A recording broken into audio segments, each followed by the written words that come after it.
Hello, hello, hello. Welcome to day 3 of the challenge. Wow. I don't know if you're feeling anything like me. It's been quite a journey already. And when you consider we're only on the middle day, so much more to go in terms of where we're coming from. I mean, what did we do in day 1?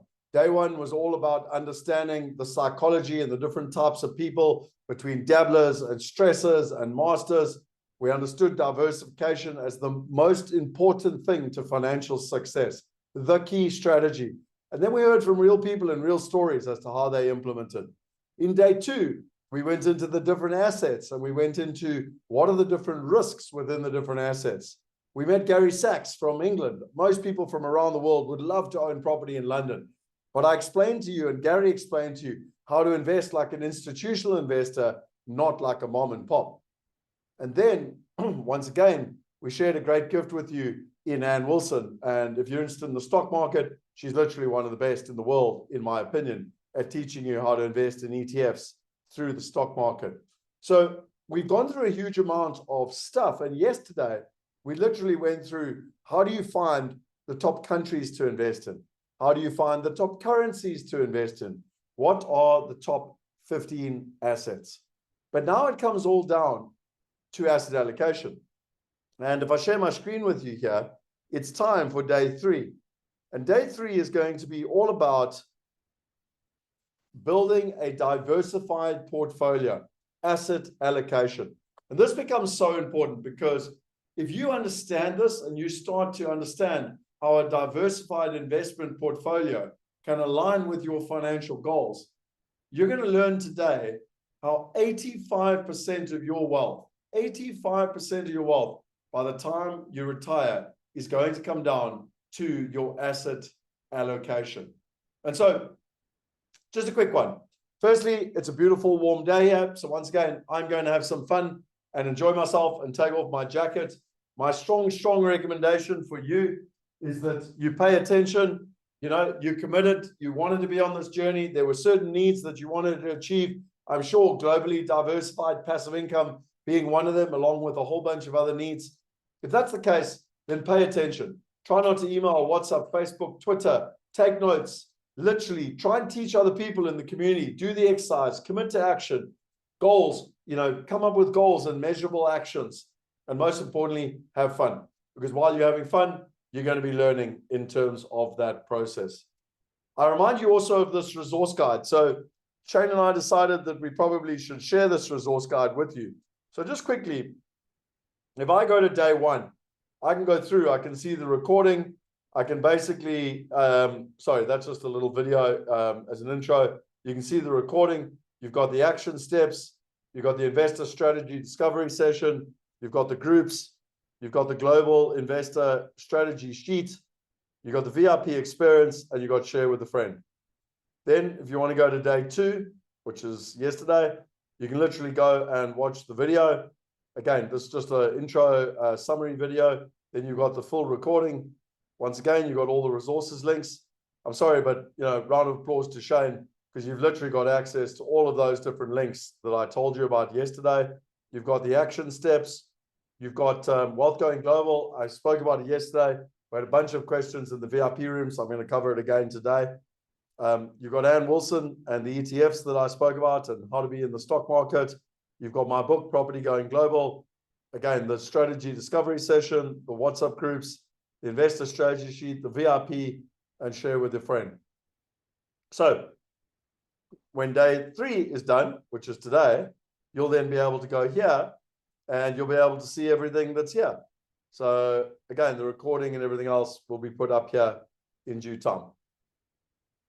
Okay, any questions around the resource guide? And just by the way, all the people that are saying hi from all over the world, fantastic to have you. So many different people from so many different parts. I was actually playing paddle this morning and someone said to me, where do people come from? And I said, wow, like that's actually just incredible, because the amount of people from all the amazing places all over the world is actually been quite phenomenal. So it is just incredible, the power of technology in terms of this process. So, again, just a reminder, I would recommend joining the WhatsApp group so that we can communicate with you, and the Facebook group so that you can interact with the community in terms of where we're at. In terms of prizes and the winner for the homework, It's Ricky. I hope I'm pronouncing it right. Ricky Homen. So Ricky, well done on doing your homework. Again, engagement in action is fantastic. So Ricky, you have been upgraded to the VIP experience. And well done. It's fantastic. And even though you missed Monday, the first 2 days, I'm actually losing track of the days this week. You'll still have the recordings as well, which would be great. So yeah, well done. It's awesome. And then remember that there's a prize at the end of today's session for people that are engaging, and just use the hashtag diversification. And if you're still interested in the VIP, it's not too late.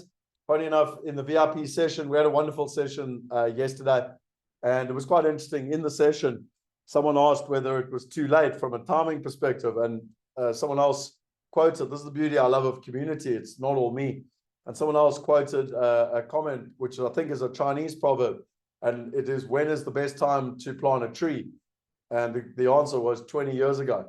And then the second part to that was, if you didn't plant it 20 years ago, then today is the best day. And I thought it sort of made me think of the VIP, because some people say, oh, but I've kind of missed it. You haven't really. You've missed 2 out of 5 days, which means there's 3 days to go, which is over 60%.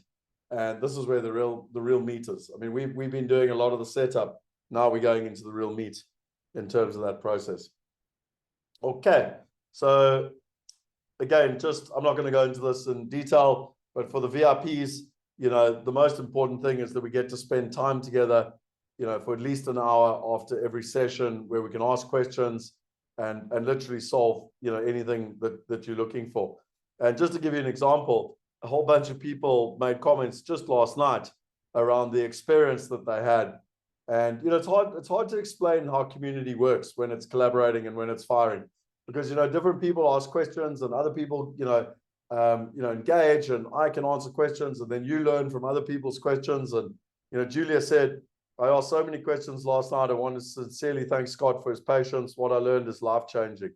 VIP is excellent. Your explanations are great. So it just gives you a context of different people and their experience, basically. Okay. So I remind you of the formula and why we're here. It's about globally diversified passive income. We want to diversify across countries, currencies, assets, partners, and time. And remember that the big goal is globally diversified passive income. Then we want to break it down into sub-goals, and then finally into tasks and activities. So what is, day 2? And we've been through it really in terms of what it was all about. But in simple terms, what we were looking at was all the different assets, and how do you manage risk amongst those assets. And if you look at the silver, the action points, it was to fill in your top 5 countries. So if I've got my little sheet here, it was to fill in my top 5 countries. It was to fill in my top 5 currencies. It was to fill in my top 15 assets. So that really was my objective. It was to watch Ann Wilson and her whole episode on the Wealth Chef. And then it was to share one key takeaway. So they were your silver homework. Your gold was to complete your risk tolerance. And it's a link there to a risk assessment so that you can calculate your risk. And then finally, if you're not quite sure where you want to go, or you actually are sure where you want to go, and you literally want to, go through a framework and answer questions, then you can do that. And, a number of people have already met with Alex and had some very, very fruitful conversations in terms of where they're at, what they're trying to achieve, and how they want to get there. So just something that I wanted to recap from yesterday before we get going for today was a number of people in the VIP room said, Scott, but we're getting lots of stuff in the challenge. What's the difference between this and Wealth Going Global? And what I wanted to share with you was kind of just the highlights of what I went through last night. So how do you build globally diversified passive income simply and safely without making the mistakes that most people make when they're trying to do it by themselves? So we've got a mastermind group, and we've got about 50 incredible individuals from around the world, men and women of different ages, different backgrounds, different countries. We've got England, Germany, Italy, Australia, New Zealand, South Africa, Zimbabwe, Zambia, Swaziland. So an amazing eclectic group of people from all walks of life, everything from an auditor general, business owners, accountants, teachers, farmers, a plumber, so etc. A very, very diverse range of people. And when we launched the mastermind about 18 months ago, one of the reasons that we built Wealth Going Global was we realized that people need real solid foundation. And I can stand there in VIP rooms and whatever, and I can kind of teach people. I can stand here in front of you and I can teach you. But if you've got a home study course where it kind of is modular and it kind of takes you through the process and it systematically helps you walk away with a plan, then that is a lot more powerful. And so we basically built it. And Shane, very kindly went and he, again, you've heard me say this lots of times, I love simplicity because simplicity equals power. And so he put literally everything onto one page. And so what is Wealth Going Global? And other than the 10-year upgrade of this book, so this was the book that was endorsed by Clem Sunter 10 years ago, Property Going Global. It's effectively the digital upgrade 10 years later. And, it's got a bunch of modules. So the first one is the power of clarity. This is all about understanding your why. And this is where you get very clear on the top 5 whys. Why do you want this? Because when you get clear on your whys, everything becomes possible. The next is your countries. So there's a module on countries. And you get very clear on the top 5 countries you want to invest in for residential property, for commercial property, and for alternative assets. Then you go to currencies. And this is all about the currency conundrum. What currencies do you invest in? Do you invest in the dollar or the euro or the pound or the Aussie dollar or, the Chinese yuan or, etc., BRICS or, Bitcoin or whatever it is? And so, this is done in collaboration with James Painter. And he literally took people through a whole sequence to understand how currencies move, why they move, where the graphs are, where the data, what the data is showing. But in simple terms, it's about finding how to, what are the top 5 currencies you want to be invested in. Then it's assets. And this one's really interesting because this is all about building your global portfolio, selecting the right assets for your investment. And, we actually broke this into 2 separate sections because we go through primary and secondary. I know I touched on this yesterday, but we go a lot deeper. We go through asset allocation. Again, we're going to spend some time on that today, but we go deeper. We go through the top 15 most recognized asset classes. We go through the 8 golden rules. And then we go through, in our opinion, what the top 15 assets are at the moment to invest in according to the data. And so then, what's interesting is that there's a whole section on partners and how to choose the right partners and avoid 80% of the mistakes that everyone else makes. Now, I've made a lot of mistakes in my life, but one of the biggest lessons that I've learned over time is how to find and choose the right partners. And there's a whole lot of methodologies that we use to find the right partners. And I'm going to share that with you. So tomorrow, the whole session tomorrow is around partnership and how to manage risk. And in Wealth Going Global, again, I go into this in a lot of detail so that you know how to find the right partners for yourself. And then finally, you bring it all together with time. And this is about building your wealth plan. And so what you want to do is it's all about your portfolio construction. It's ultimately going to equal 85% of your total returns. But really, you want to have a result. You want to walk away with a wealth plan. If you get clear on your why, your how, and your what. Imagine if you had a plan to get to your freedom number of globally diversified passive income, and you were clear on your why, your how, and your what. And imagine if you had an investor strategy sheet. This is all personalized. It's not my opinion or someone else's opinion. This is your plan, your investor strategy sheet. And, the top 5 countries you want to invest in, the top 5 currencies, and the top 15 assets. So, those are the results that we want people to walk away with. And then finally is the bonus module. I'm a very big believer in technology and how can you use technology to enhance your life. And we do it with everything: smartwatch, smartphone, smart TV, smart fridge. Why wouldn't we use smart investing? And there's a whole module on how to use technology to invest and make it safer and simpler in terms of that process. So that is Wealth Going Global. As I showed you yesterday, it's literally a digital course. So it's a home study course. You can do it in your own time at home.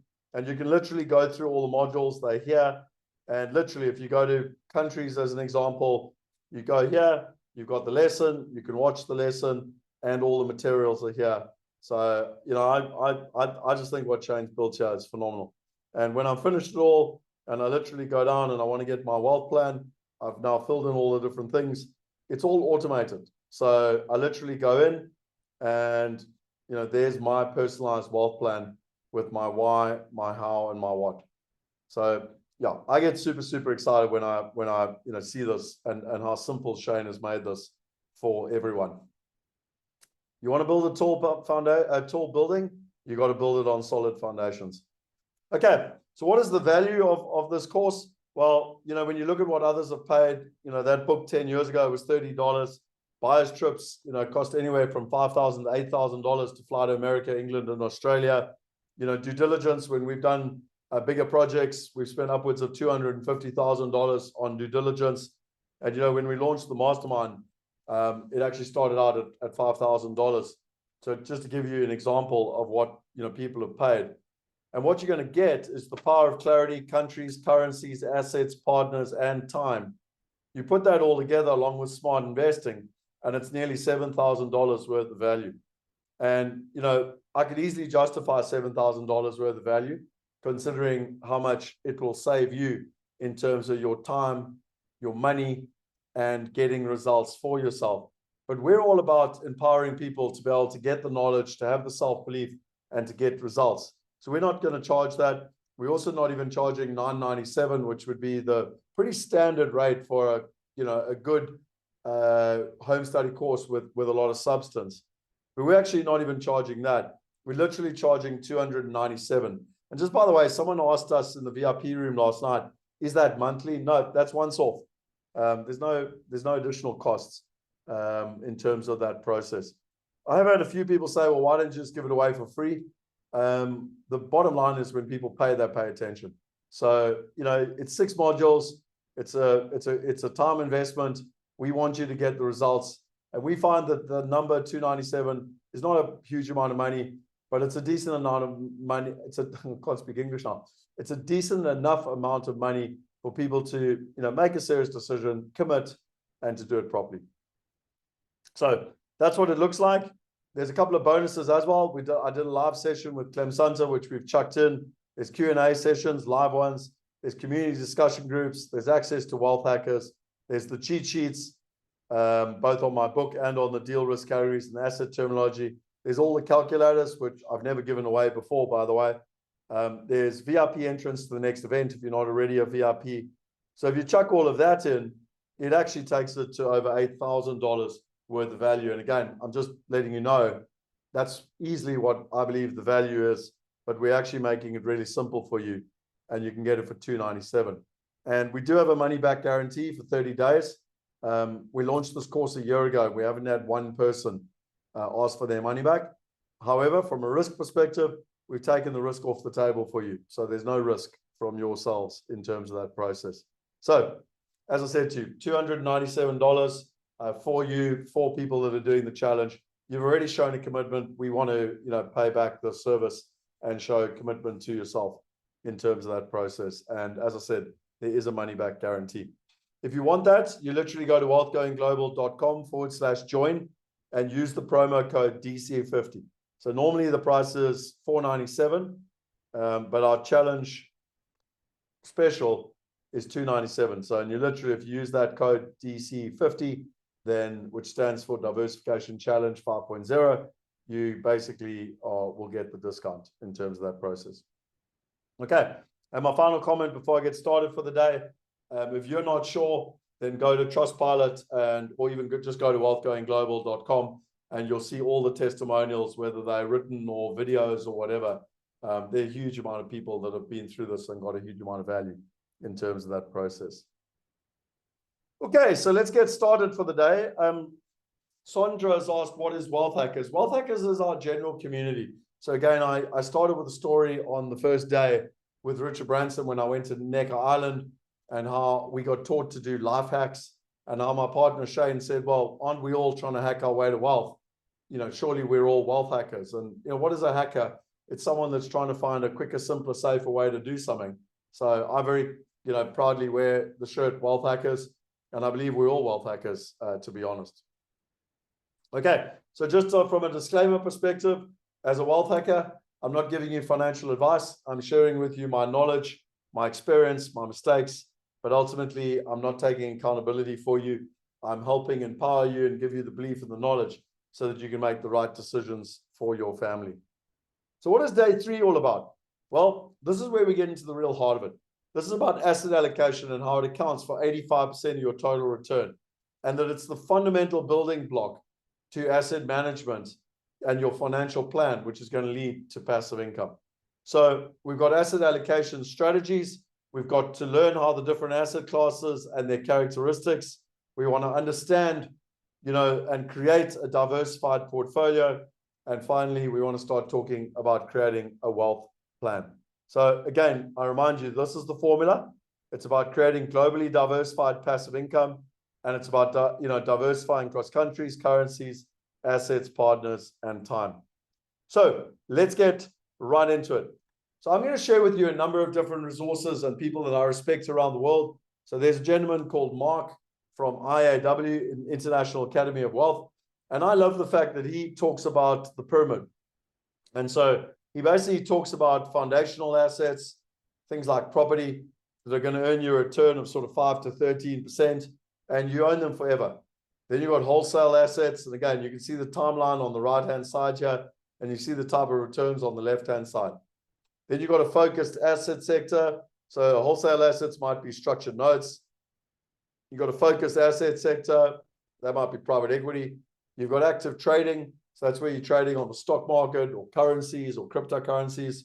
Then you've got wholesale cash flow. And finally, you've got ESI, which is more sort of the venture capital space and more risky, basically. Now, what's really interesting is that, he talks about this, and Wilson also talks about the pyramid and how the pyramid is the most stable and robust structure in physics. And so you really want to be building your asset allocation with the mindset of a pyramid. But before we go and try and figure it all out ourselves, what have we learned so many times over? And I'm sorry, but I keep bringing it back because it's so important. So we're not going to be dabblers and we're not going to be stressors, but we are going to be masters. And what do masters do? And let me just stop sharing my screen here. What do masters do? Masters don't try and go and figure it all out themselves. Masters use modeling and partnership. So what is modeling, basically? Well, in simple terms, if I want to be wealthy, why don't I copy wealthy people? Make sense? So if I want to be wealthy, why don't I copy wealthy people? And what's really, really interesting here for me is that if I look at this wealth report, so this wealth report comes out every year from Knight Frank, and they go and they look at the 500,000 plus wealthiest people in the world. And they literally say, so let me just get this out of my screen again. They go, so there's 579,000 ultra high net worths. And this was the 2023 report. The 2024 one will be coming out in sort of March, April. And we were very lucky at a mastermind level because we got Fiona, who's based out of Australia. But she basically ran this for Knight Frank for 10 years. And she came and gave our mastermind members a debrief on the 2023 report. So, again, I'm not going to get too caught up in the different areas and kind of what actually happened with regards to it. What I did want to share with you was this is the breakdown of where and how they are invested. Now, just in my interest, I've got the video from her. She has an Australian accent, so she doesn't speak very loudly. I'm going to try and play the video for you quickly to see if it's working. Please let me know if it's working for you or not. If it's not, I can just explain it myself because I was there when she explained it.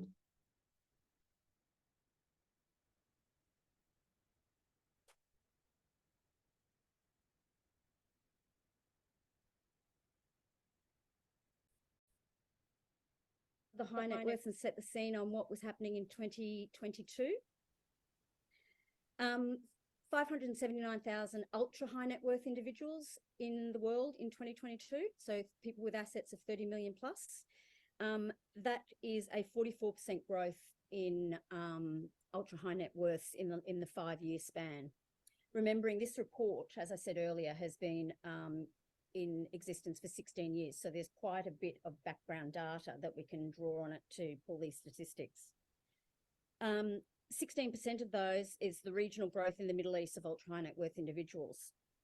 The fastest of that Middle Eastern market is actually the UAE, which had an 18.1% increase in the last 12 months of ultra high net worth individuals. The high net worth trend is actually, so back down to the million plus asset, increased 2.9 in the last 12 months, and there's actually 70 million of those worldwide. The top 3 fastest growing wealth hubs were actually in Asia, and they were Malaysia, Singapore, and Indonesia. And the report's seeing that 59% increase in high net worth in the next 5 years, which will take that up to the 100 million mark, and 744 ultra high net worth, so 28% increase in the next 5 years of people with assets in 30 million plus. The one just above that ticked over in the last 12 months is the billionaires. It actually declined in the last 12 months, 5%, and it's down to 2,629. Okay, so that just sets a little bit of a picture of what's going on from the wealth perspective. A breakdown of the populations, and this is a little bit what I was talking about. There's actually a 3.8% decrease in the ultra high net worth population. However, in 2022, there was a 9.3% increase in 2021. So it's just averaging out slightly. So it's not that concerning. The wealth fell by average of 10% across the performance in the markets, and that was really due to the equities and bonds, which had their worst performance in years, actually since the 30s. So property obviously rated and stayed quite stable, but it was the other factors in the portfolios that had that decrease. However, of the advisors, they say 69% of the advisors say that their investors are will see an increase in growth in their portfolios in 2023 as things start to average out. The other thing that's worth noting in all of this, as I'm talking about these numbers, as I said, the wealth report launches in March of each year. We're obviously now in June, and the data is actually collected in November of the year before. So we're in a market at the moment where things are moving pretty quickly and numbers are correcting and changing as we speak. So you'll notice that there will be a few little things in here. And if I have the most relevant and updated information, I'll let you know those numbers, which will be different to the wealth report. Okay, so of those 579,000 people, let's have a little sneak peek at what their little portfolio makeup actually is. So primary and secondary homes is 32% of their portfolios, and I think that you can read through the rest of those there. I hope that's quite clear for everyone on the screen there of the breakup of their portfolios. That's fascinating. I've never seen that before. Yeah. Well, see, that's why it's very good for when you're collecting this data is actually to go to the advisors, because they have all of this information at their fingertips. So they know what they're investing their clients, what they're advising them to do, what they're coming in and out of, right at their fingertips. So it's actually really interesting data. And to dig in a little bit more, I haven't here, but actually in the back of the wealth report is the data bank, and it breaks all of this down in further detail. So if you're super interested in understanding this, just go onto the site and download the wealth report, and you can see the data bank. So Scott, do you propose some of these things generally within your whole? Yeah, well, I think like for me, if I'm looking at alternative investments, you've got commercial property, you've got private equity. We're not doing it through funds, so it's just interesting looking through it. I mean, next month we're doing gold, so it's just interesting looking at. I'm quite surprised equities is only at 26%, to be honest.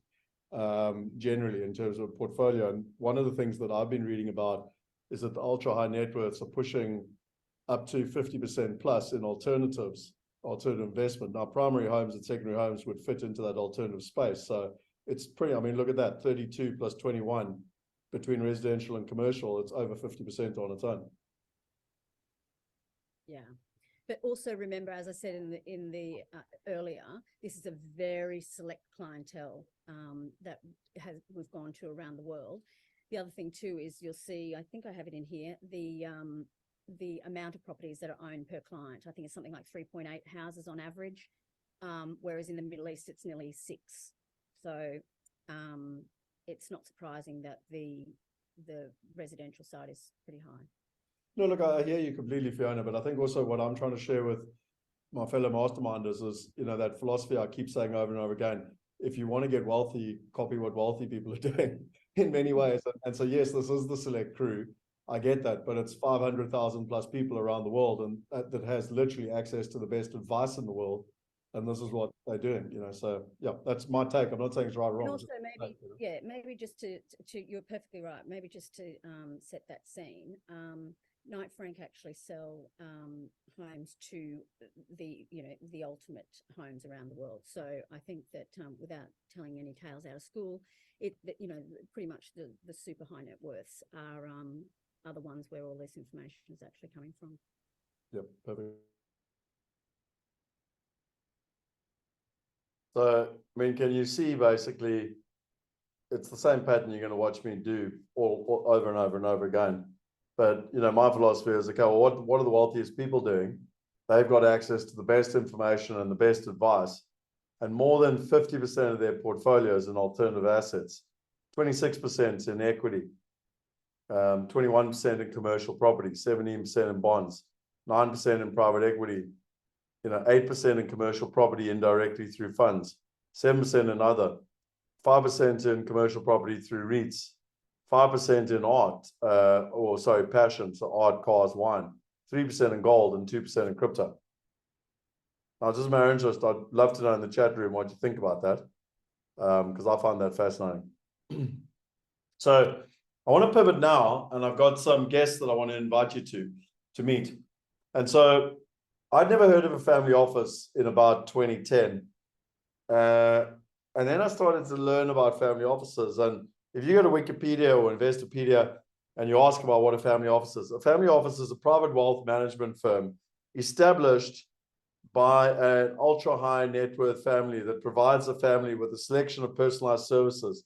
They include investment management, financial planning, estate and tax planning, philanthropic investing, concierge service, and more.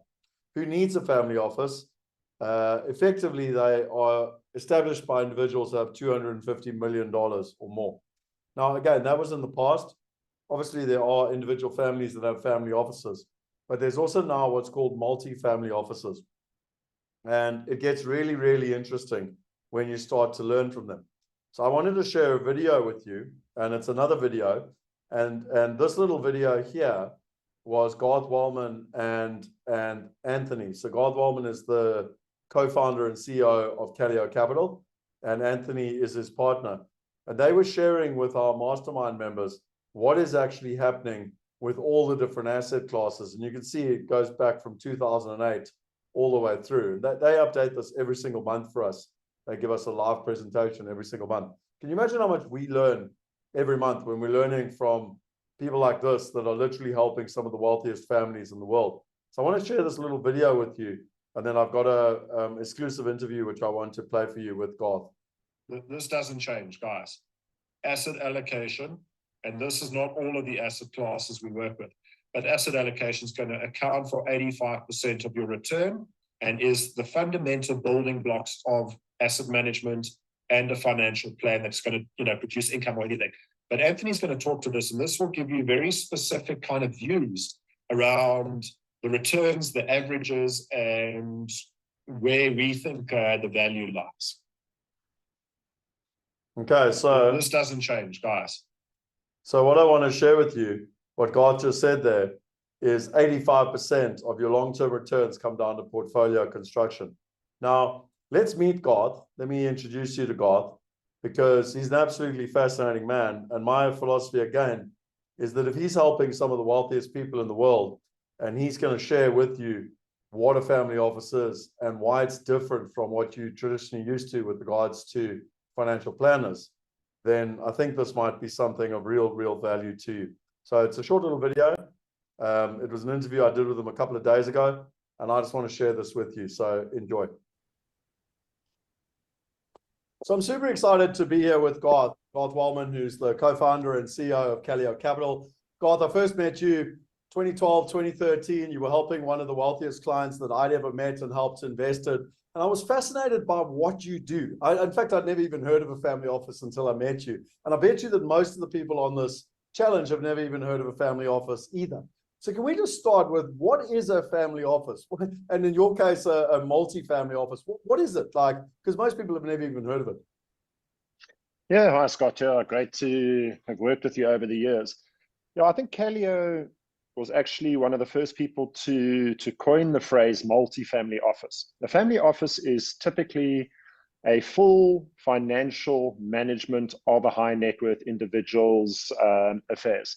Typically, a wealthy person would set up a family office to administer everything in-house. He would bring in, legal attorneys, private equity, and construct a full suite of investment services from, offshore structuring to offshore legal advice. So we set up a family office to be an outsourced full financial services provider outside of the scope of just investment management. And that's what we brought to the table. And we realized that we wouldn't do that for a single family. And that was where we said we became a multi-family office. Our services were well outside of the scope of what a financial planner would do. Well, talk to us a little bit about that, because most people, including me, only really understand a financial planner or / an investment bank. Maybe you've been invited to the private banking of investment banking, etc. What is the difference? And I'd love to ask you a question. I also want to give context from what I've experienced with all of our clients. But what is the difference from what people are used to what they get when they come through the Calio, family office?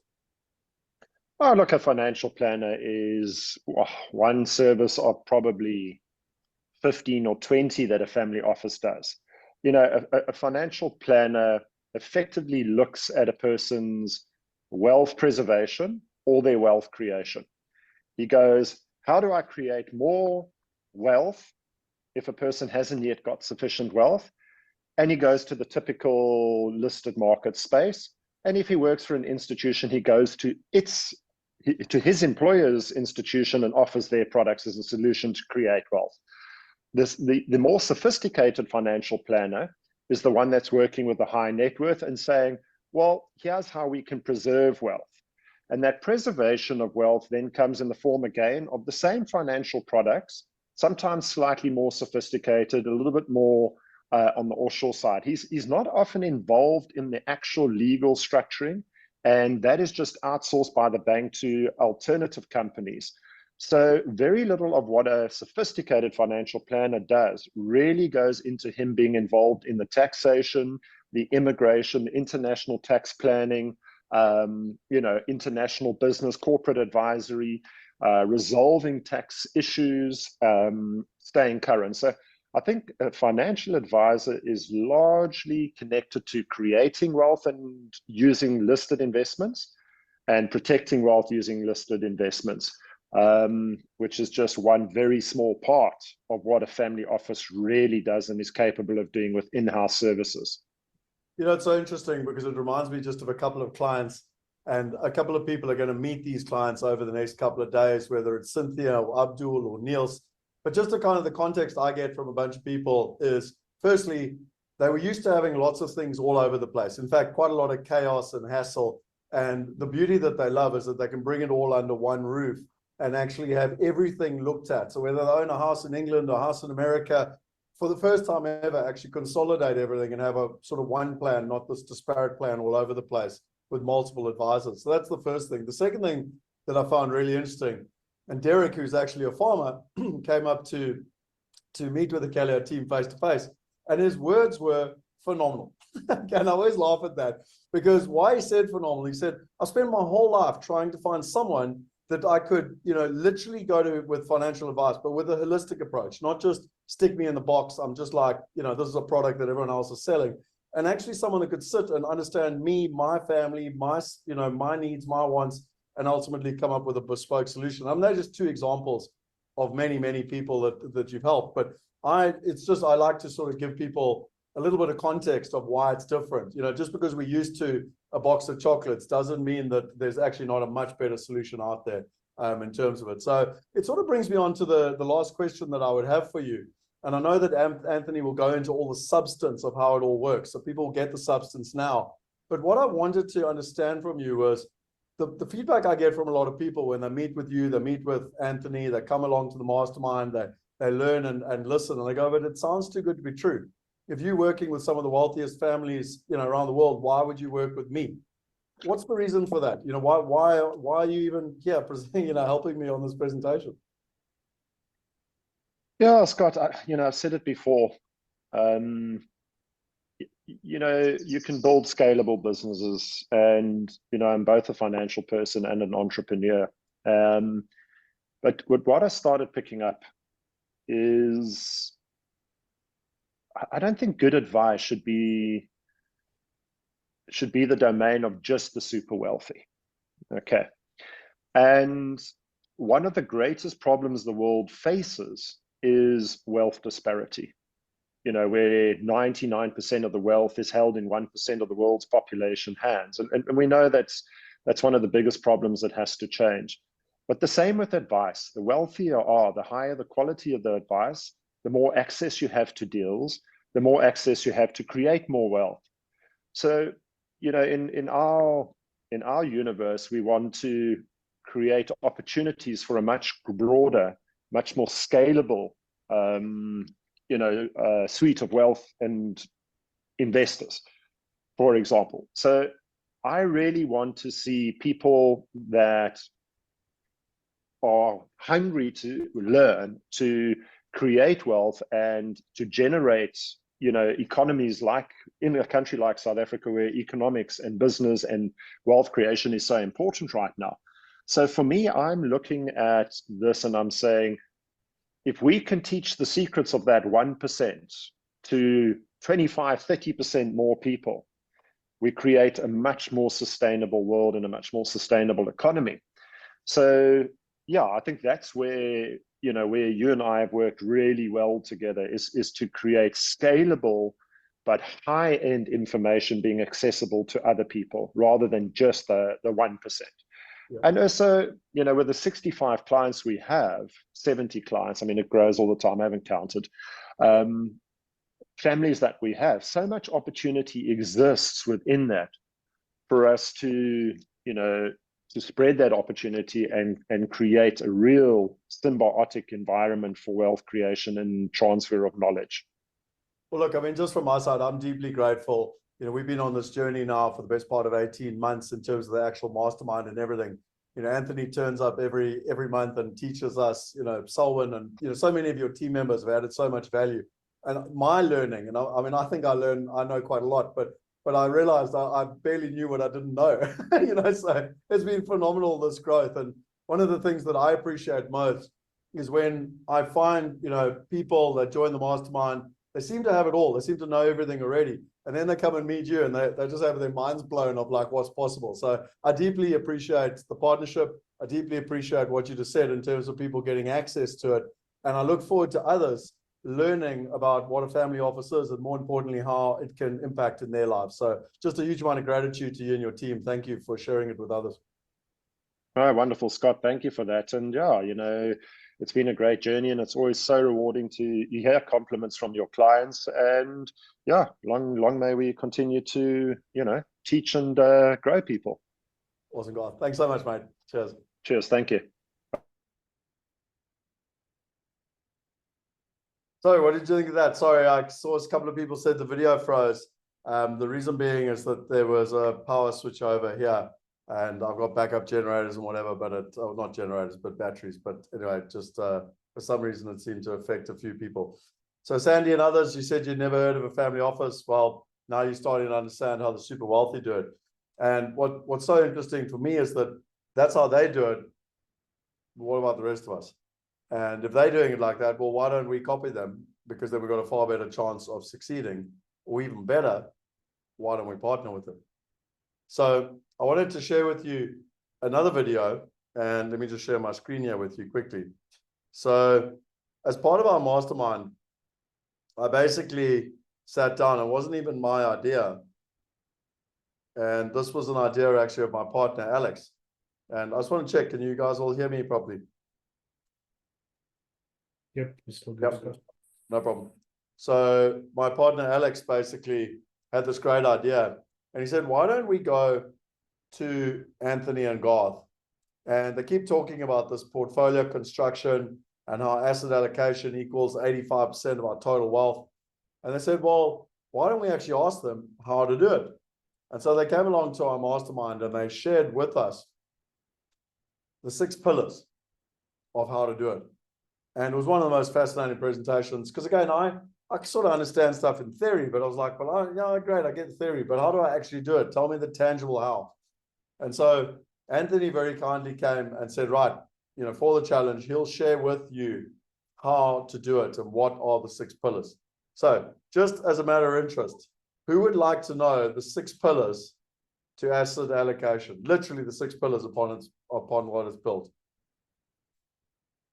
Okay, so Sandy and Patricia and a couple of others. So perfect. Let me share it for you. If anyone said no, well, so be it. You can go home. No, I'm joking. I'm having a bit of fun. My power's going on and off here, so you know, gotta love a bit of Africa every now and again as well. Okay, so let me go to share. Let me go to advanced. Let me go to the interview. I would really strap yourself in here because what you're about to get is some of the best advice when it comes to financial. And just while you're doing this, just imagine if Anthony was advising you personally, you know, with Garth to be looking after your wealth. Here goes. So just to introduce you quickly, Anthony works with Calio. They manage 60 families. They've got about $600 million under management.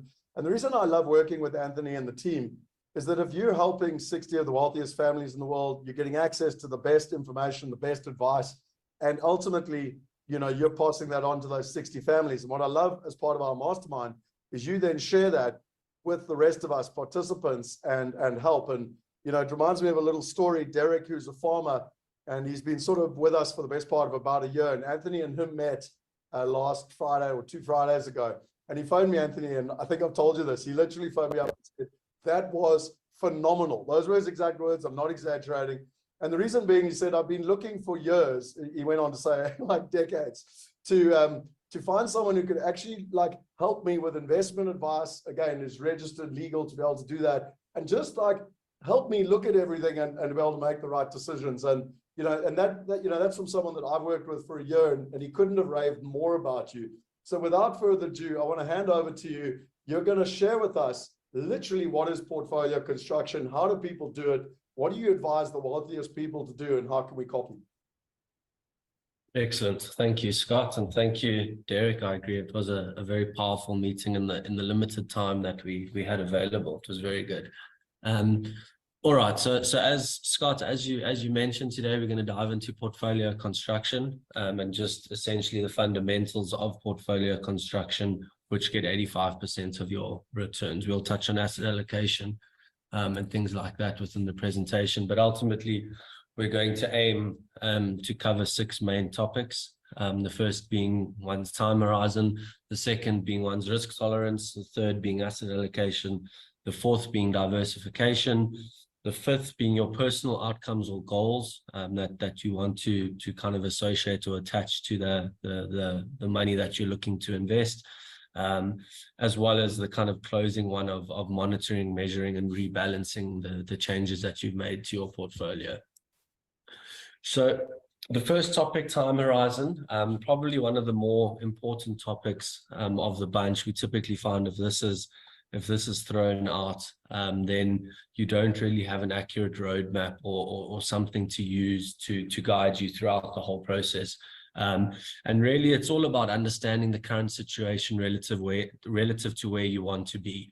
How we do that is a thing called asset liability modeling, and essentially that looks at your assets minus any liabilities as your kind of current asset base, and then it looks to kind of plot and understand how you view those investments growing, as well as any potential liabilities that you'll need to withdraw from those assets in the future.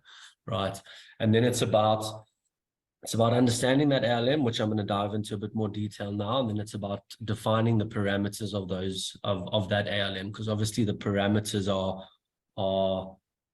they can make a big impact on the ALM. Now, I always kind of say this to people when I'm working with them through something like this. This is not the silver bullet. It's not the holy grail. It's not to say that everything's going to go perfectly to plan. As we know, investments can be volatile. They can have good years, they can have bad years. But ultimately, if we start to get an idea of the roadmap and where we want to go, we typically find that we're in a far better situation than just kind of freestyling it as we go along and just trying to make things up as we go.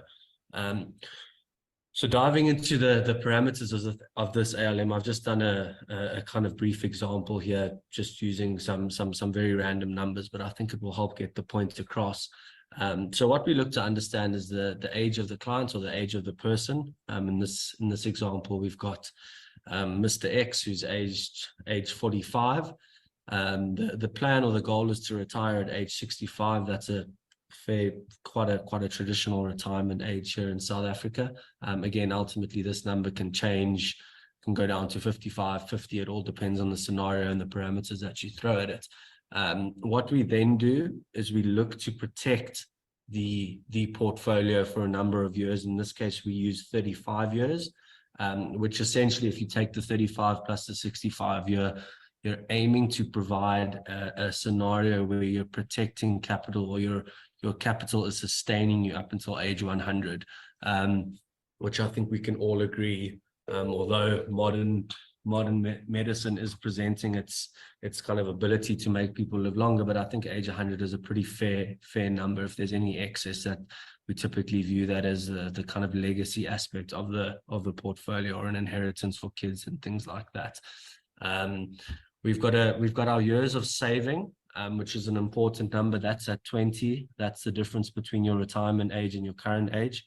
So that's assuming that one is still working, they're still running a business, they're still employed, whatever it might be, and they're able to contribute to the portfolio, right?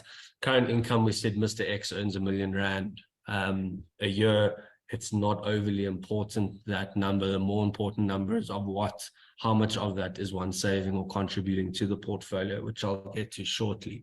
Then we make some assumptions, right? We assume inflation. Just quickly, Anthony, one thing I just want to say is we've got people from all over the world that are joining us. So you're just using a particular country or a currency, but it doesn't matter. It's more the principles you're teaching. 100%, Scott. Switch that R for a dollar sign or a euro sign, whatever it might be. It's all relevant, because your expenses that I'll get to now will then be based on that amount. So it will all be relative. All right. So then we look at some of the assumptions. We assume inflation at 4% again. That's pretty geared to the South African market. You can alter that based on where you live and your inflation assumptions. We look at a return pre-retirement and a return post-retirement. We put a pre-retirement return on this capital of 10% and a post-retirement return of 8%. The reason why you see that taper off a bit into retirement is that typically when we build these portfolios, when we know that there's some time to go until retirement, we're able to be a little bit more aggressive on that capital and target higher returns that traditionally come with higher levels of volatility.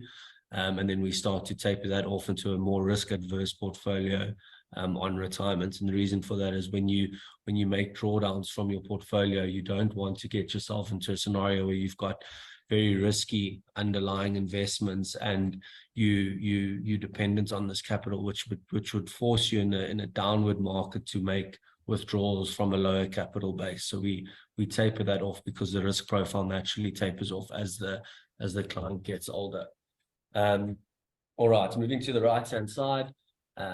We then look at our retirement income, which is also a very important number. So the retirement income assumes that Mr. X would like to kind of keep up with his current income, and when he retires, he would like to withdraw an annual amount of R1 million from this portfolio. So in other words, that's what he feels he needs to live off for the year, right? That's an annual income payment. Again, this is highly dependent on each person's current scenario or different scenario, but we've assumed that for now. We ignore the numbers in the in the gray shaded area, just moving down onto the savings habits. So this assumes that Mr. X is making 240,000 Rand contributions to the portfolio throughout his years of saving, right? Which again is the amount of time between his current age and his retirement age. So he's contributing around 20,000 Rand a month to the portfolio. And then the current savings balance is your current assets, your current capital, your current investments, less any liabilities. So we typically include all investments in there. We do include houses. It's obviously quite an important one. It's a difficult assumption because one needs to apply some kind of growth rate to the house. And this assumes if you take a house or fixed property or things like that into account here, you'll need to be quite confident that you can achieve a return of around 10% based off our pre-retirement assumption. But in a nutshell, that amount is your current investments or your current capital less any liabilities. Now, when we jump to the next slide, we just kind of break down and we see what this looks like over time, and we kind of start to understand the compounding effect on capital, as well as the effect of making contributions and what that looks like. So if you can see my cursor here, which I'm hoping you can, you'll see in the balance column, we start with our capital amount of 3 million, and that is growing each year by 10% based off our pre-retirement assumption, right? We've got a contribution column, and that is starting off from the 240,000, but importantly, that's growing by inflation of 4% each year. So it's making the assumption that you're going to be able to contribute slightly more each year leading up to retirement, right? Whether that's via investments or things like that, or whether that's via salary increases or taking more money out the company, whatever it might be, the assumption is that number is growing by inflation. And the salary, which is not overly relevant now, but you'll see that kick in shortly within the withdrawal column. But again, just understanding what that compounding effect of inflation does to one's salary, right? So there's an assumption there that you're going to have to increase your withdrawals based on inflation, so that you can have the same purchasing power that you do now in 20 years time, when you become reliant on the withdrawals from the portfolio. So jumping a screen ahead, you can see we've been running the age column on the left hand side, but now we're essentially at age 65. Mr. X is retiring and he needs to start making withdrawals on this portfolio to sustain himself. Right, you can see the capital here has grown up to 39 million. It was untouched. We weren't withdrawing from it. We were achieving 10% a year and we were making contributions. So you can see that compound effect really taking place. But importantly, you can see the withdrawal now as we set it at 1 million. Mr. X only needed 1 million Rand, but now it's at 2.1. And the reason for that, again, is to assume that these withdrawals need to increase by inflation each year so that your purchasing power remains the same. So you can start to see how the effects of that increase on the withdrawal, even though we've got a capital base that's grown quite nicely, you can see here around year 33, 34, 35, or age 77, 78, 79, you can start to see the capital value starts to peak and it starts to taper off because the growth is no longer outweighing the steep increase in withdrawals, which is naturally going to happen. It's not the end of the world, but it's just something to keep in the back of your mind, that there will become a lot of pressure on the portfolio based off inflation and the amounts of money that you need to sustain yourself each year. And then in this scenario, we're getting to age 92, and you can see here the capital starts to become depleted throughout kind of 91 and a half years of age, or 48, 47 years from when we did this at the beginning. So this is just really just to give you guys an understanding of how these things work. Like I said, it's not set in stone, return numbers change, but ultimately this is guiding a lot of the decision making around the portfolio construction, this ALM, because we know roughly what we need to target with the different amounts of capital. right? We can't be sitting on 3 million. I'm just going to go to the thing. We can't be sitting on 3 million and targeting a 6% return initially on the capital, because then you're going to have a scenario where this capital runs out far quicker. So it just kind of sets the scene for what you need to be looking at, what asset classes you need to be looking at to deliver those kind of returns. All right, moving on to point 2. Here we look at the risk tolerance, and this is largely driven by one's time horizon. We view market cycles as typically 5 to 7 years. We start to get excited about equity market opportunities and things like that if the investor has a time horizon of around 7 years, because it means that we can sit out a market cycle, and we can be unimpacted by the volatility or the up and down market movements in between that cycle. So they become largely irrelevant if your investment horizon is longer than that, because you understand that you're not at risk.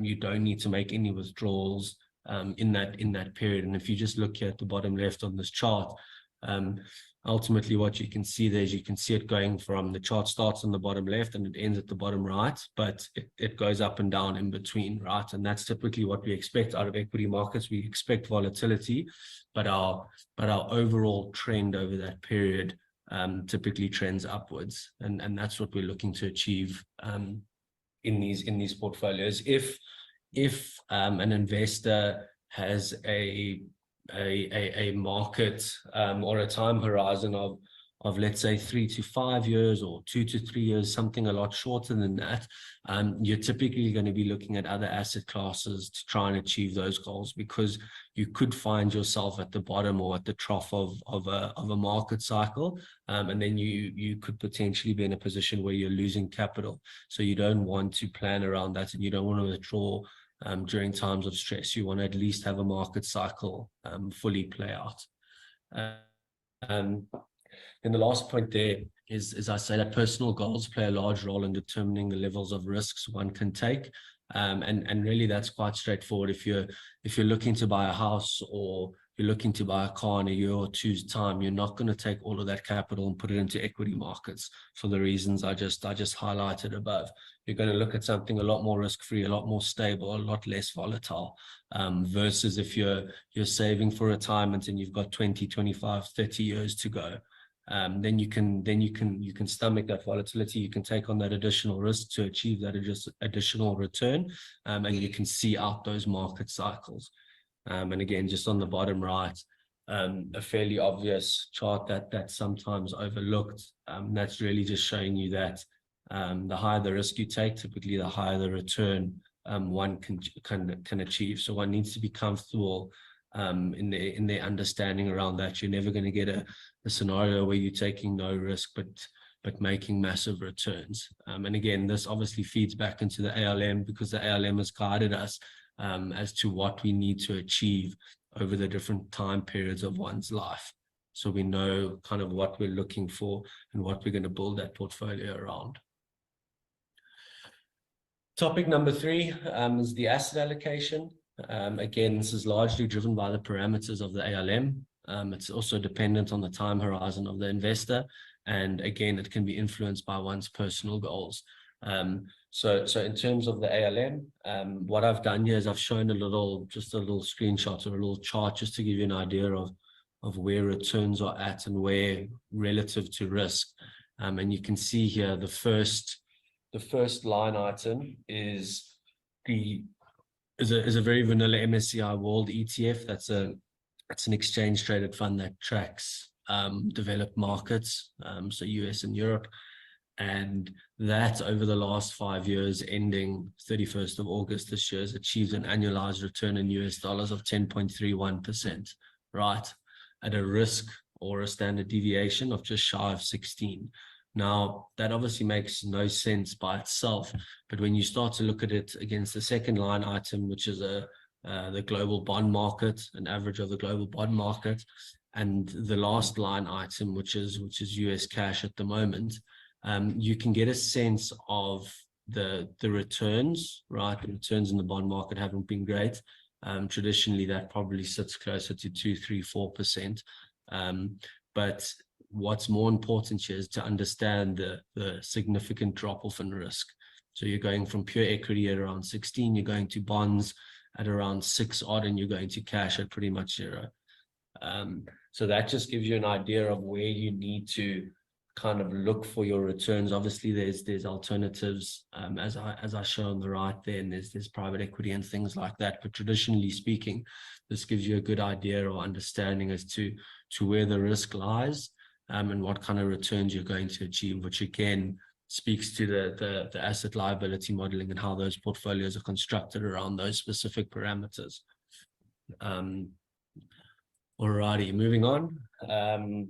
Number 4, the fourth topic we look at is diversification.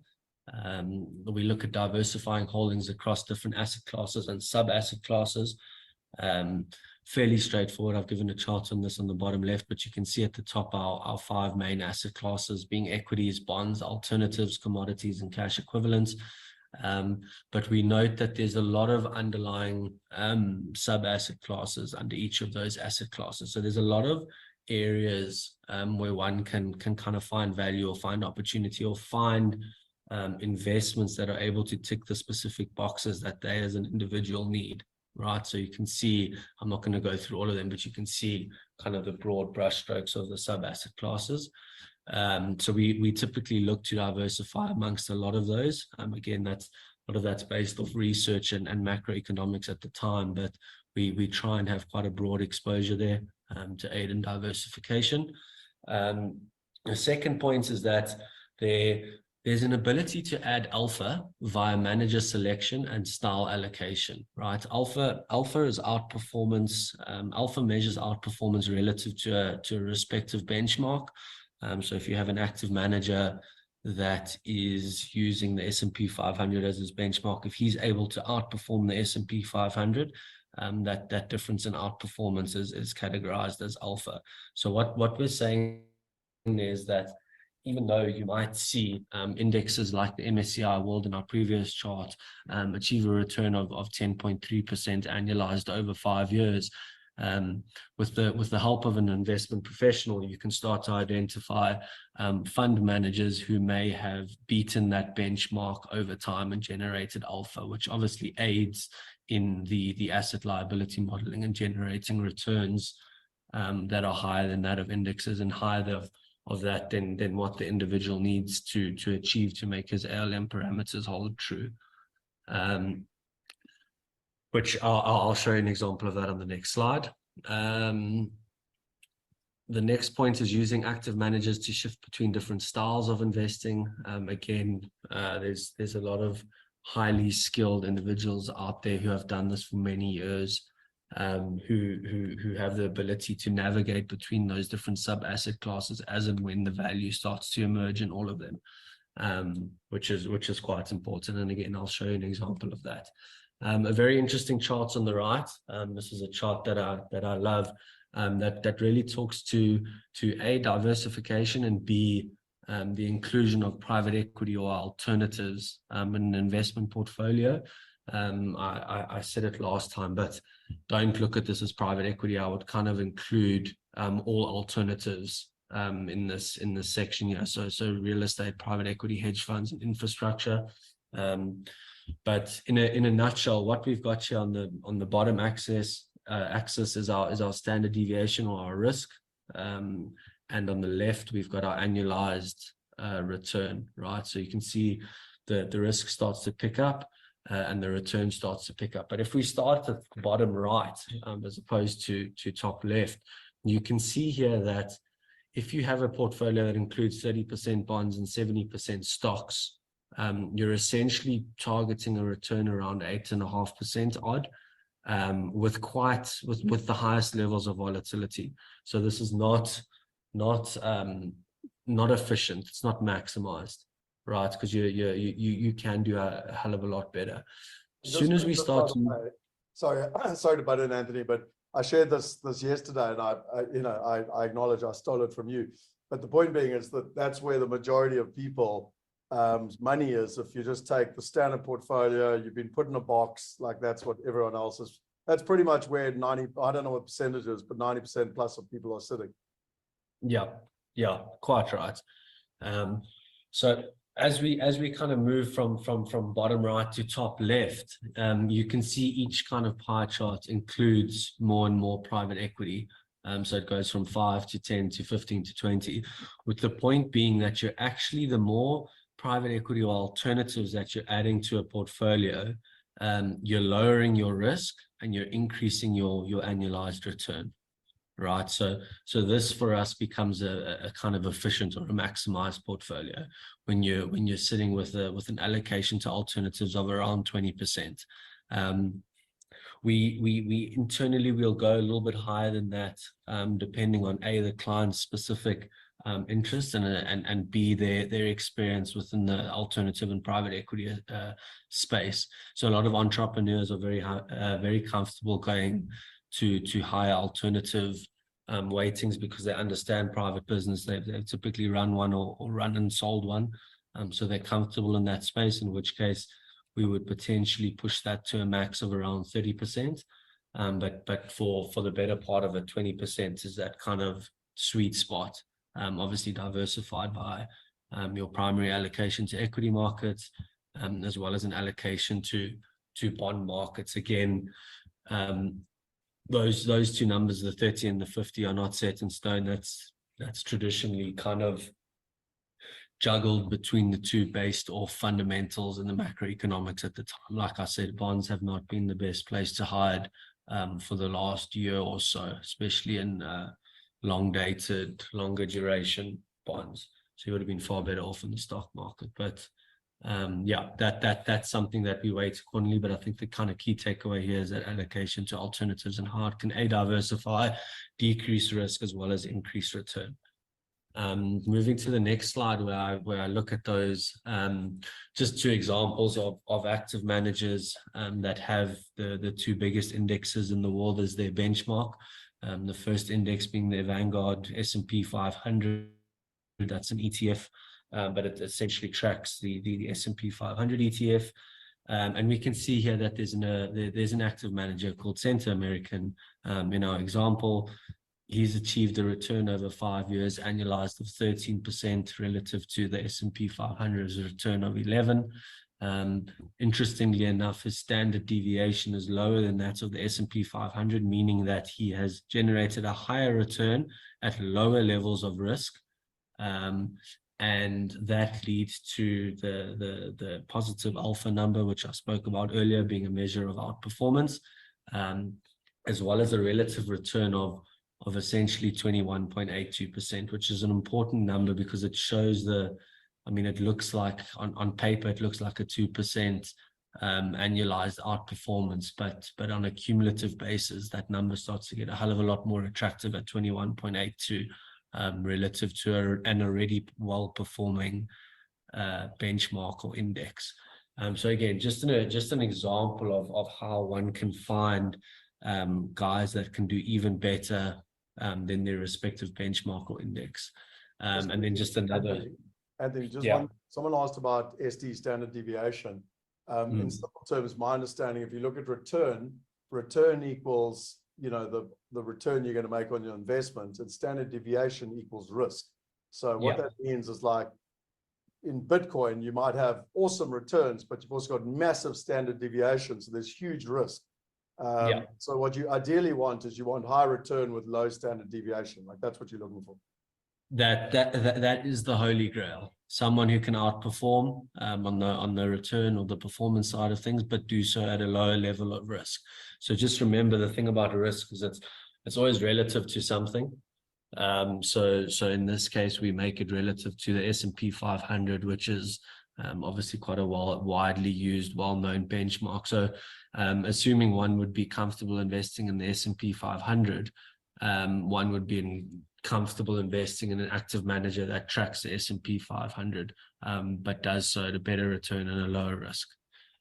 So those are the points there. And yeah, Scott, you're quite right. Standard deviation is the kind of key measure of risk numerically. All right. And then just on the bottom, again, another example, except in this case, we use the MSCI World as our benchmark, which I mentioned earlier, but that again is an exchange traded fund that tracks all the countries or all the shares in the world in the developed markets. And again, same scenario here. You see that the Schroders manager is able to generate a much higher return at a lower standard deviation or risk, leading to positive alpha numbers and a quite a large relative return of 42%. Again, on an already performing benchmark. So this MSCI World and S&P 500, I mean, this annualized 8.5 or an annualized 11% over 5 years is nothing to laugh about. Those are some seriously attractive returns. Alrighty, moving on to our next point. And again, this is a bit of a reiteration of what I've said, but this looks at one's personal outcomes and goals. Again, here I list short-term goals, long-term goals, or any defined outcomes other than retirement. And the point here is that those goals or requirements for the capital are going to be a very big driver of how the portfolio is constructed. I used the example earlier of buying a house versus saving for retirement. It's two completely different risk profiles because the timing is different. So we don't want to do anything. One doesn't want to go in anything overly risky if you know your time horizon is short, right? If you're saving for short-term goals. If you've got long-term goals that are typically longer than a market cycle of 5 to 7 years, then you're able to increase that risk profile a bit and target higher levels of return because you're not going to need to draw down on that capital anytime soon. So it decreases your risk of having to draw on capital during periods of volatility or market movements that are negative. So you're avoiding a scenario where you draw negative capital balances and you capitalize on losses on that capital if they are there. So that's an important factor just to keep in mind. Rather use low risk alternatives if you are saving for short-term goals, and then you can increase the risk profile as that goal gets longer or further away. And again, if you're saving for retirement and you've got more than 7 years, you can afford to add quite a bit of risk onto that portfolio when you constructed it.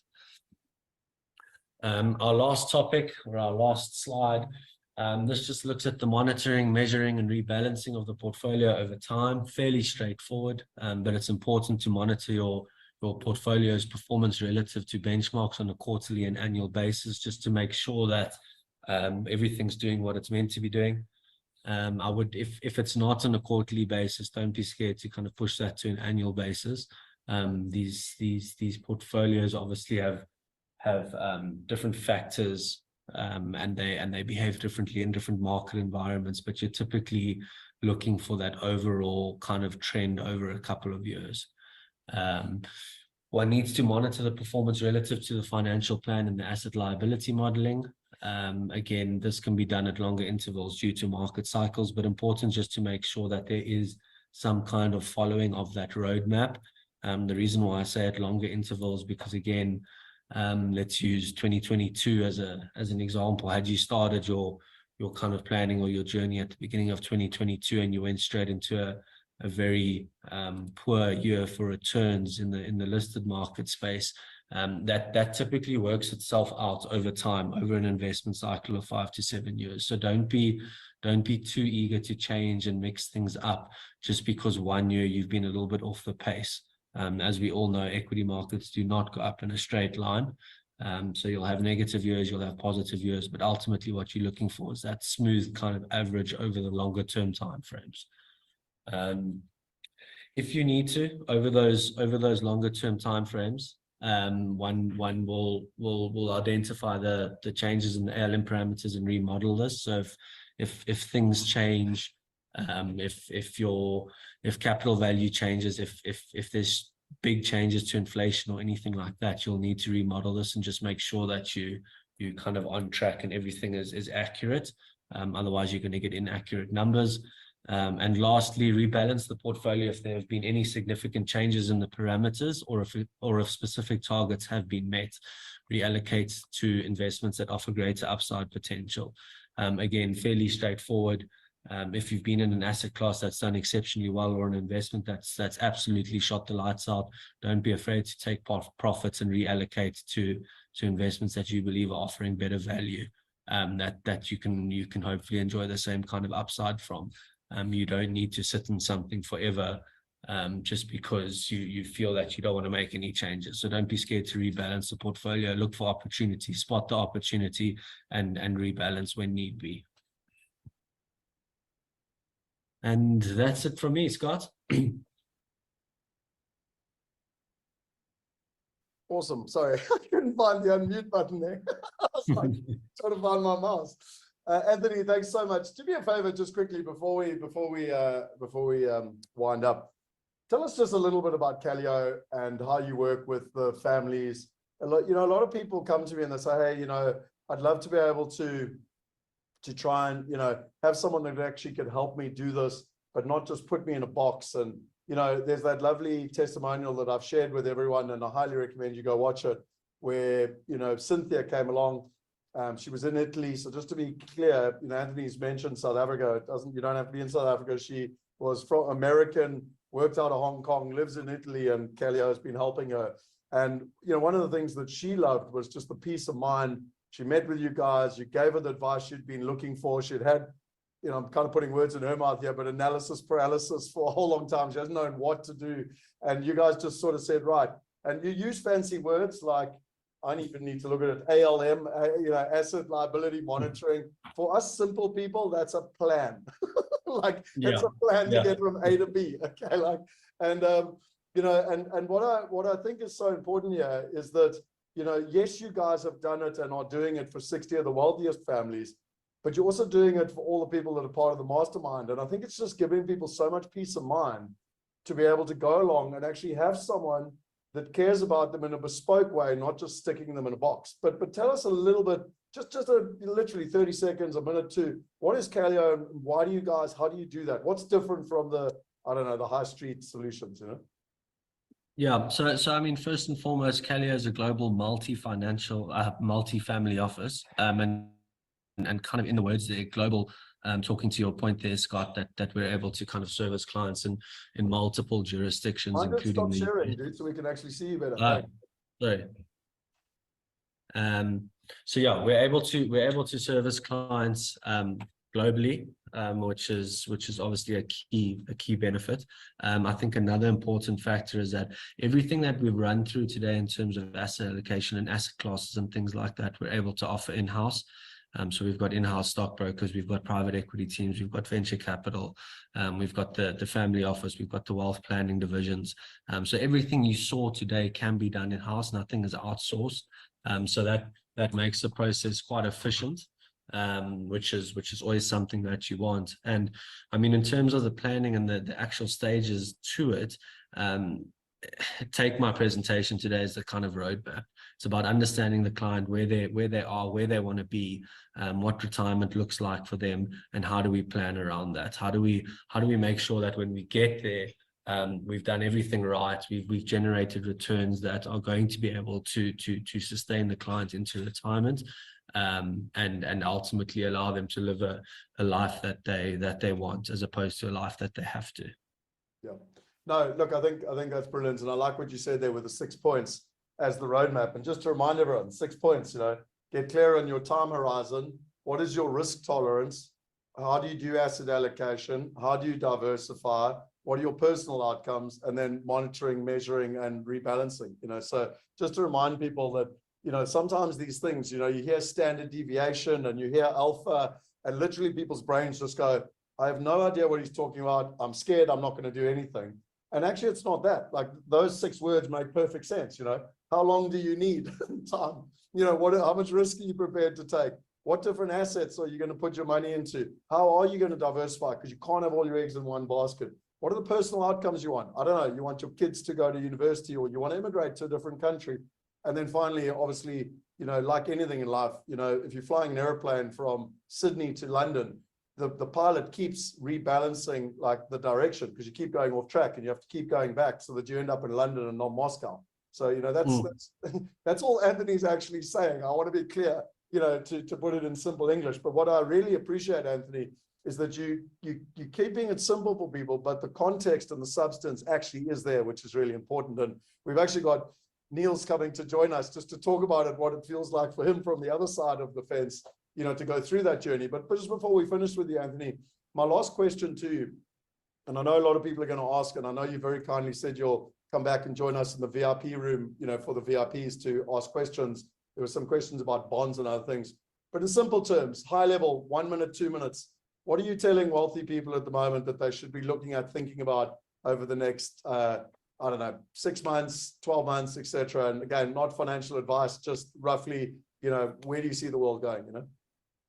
Yeah, look, Scott, I think there's always two scenarios to that. It's does the person have cash? What does their investment exposure look like? Their existing exposure. So if someone's got cash, I would suggest getting a bit of exposure to markets. I would look for a diversified exposure across different styles and sectors. I wouldn't be taking overly bullish bets on any one specific style at the moment. As we kind of touched on last week in the market commentary for the month, there are certainly some risks around. I think everyone is probably familiar with the war in the Middle East. Russia and Ukraine are still at war, so there are definitely some risks. But I think we're in a scenario now where markets can potentially surprise to the upside based off the earnings that are coming out of the US at the moment. So make sure you have some exposure. Don't put all your eggs in one basket. Always a good idea to have some kind of alternative or private equity asset class there, just as again, it's not correlated to markets, so it typically does the opposite thing during times of market stress. So you can still deliver some good returns. And again, it's very client specific. If you're targeting income or things like that, make sure you have some good income options that are paying steady interest, things like that. They all help in the bigger scheme of things. But yeah, to summarize, get some exposure if you don't have any.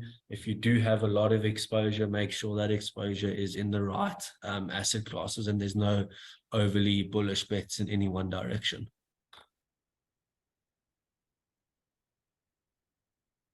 So what did you think? Pretty cool guy, huh? And yeah, I must admit, I've had the privilege of learning from Anthony now for over 18 months, and it's made such a difference to my own knowledge, my own understanding of the markets and how they all work and interlink. I always consider myself to be pretty good in property, but there's a whole nother world out there in terms of, you know, understanding and what's going on and everything in between. So I just wanted to share with you here quickly, if I go back to this. So someone said the slides weren't clear. So again, those were the 6 topics that he went through. Just by the way, I'm going to talk about the mastermind just now, but for the mastermind members, we actually have a wealth weekend in the middle of March, and we're going to the wine farms in Stellenbosch and Franschhoek, and we're going to spend the weekend with Anthony, and we're going to be covering these 6 topics. So he spent 30-40 minutes now taking you through them. We're going to spend a weekend going through them, one-to-one with him. Well, not one-to-one, but in a small group of like-minded people. Just imagine how, I mean, I can't wait. Just imagine how powerful that's going to be. Because, I mean, these are the fundamental pillars, but imagine the substance and the depth that will be below that. So, anyway, the slides are here for the gentleman or whoever said that they couldn't see them clearly. So I'm just clicking through them. You can go back and watch the recording and screenshot them if you want to.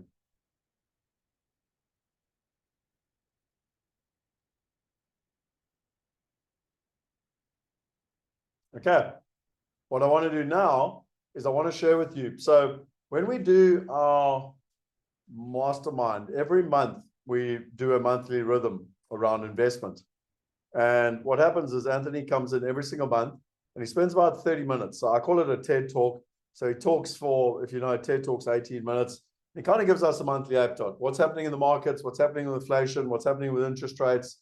Do we need to worry about the Ukraine war? Do we need to worry about the Red Sea crisis? Do we need to worry last year about Silicon Bank going bankrupt or UBS or, you know, all of the big macro things that are happening around the world? One of the ones was, what's happening with BRICS? And do you think it's going to take over the American reserve currency? Everything, those are all things that we've discussed for the last 12 months.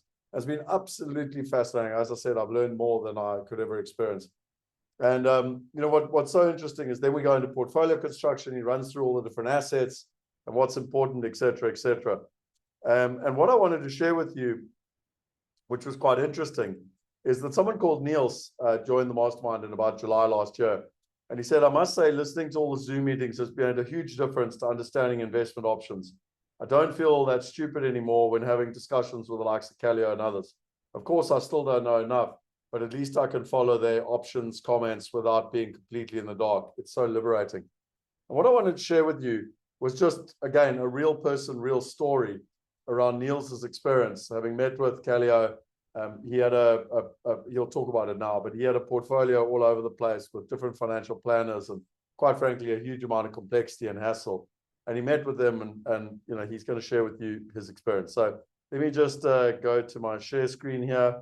I'll get a video up where I interviewed Niels around his experience. And again, my philosophy when I give you real people, real stories, listen to what they're talking about. Listen to their problems. Do their problems resonate with you? And if they can find solutions to their problems, I'm sure you can find solutions to your problems. Tell us a little bit about your journey in that process, because this is an overwhelming space. You know, you arrive, people talk a funny lingo. No one like you're almost too embarrassed to ask the question because you don't know what to ask. What's it been like for you, you know, going through that, you know, experience? And also, you know, you and your wife have been trying to invest and you've done a lot of stuff. But what's it been like sort of starting to clarify and understand this language of investment, you know? Hey, good morning. Morning, Scott, Anthony, Shane.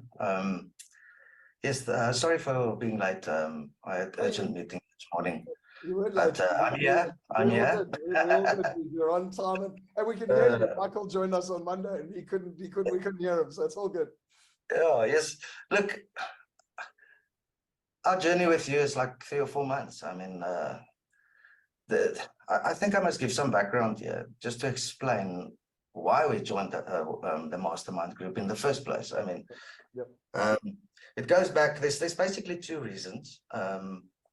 We joined the group over the last, I would say, past 9 years. We basically started investing or doing international investments.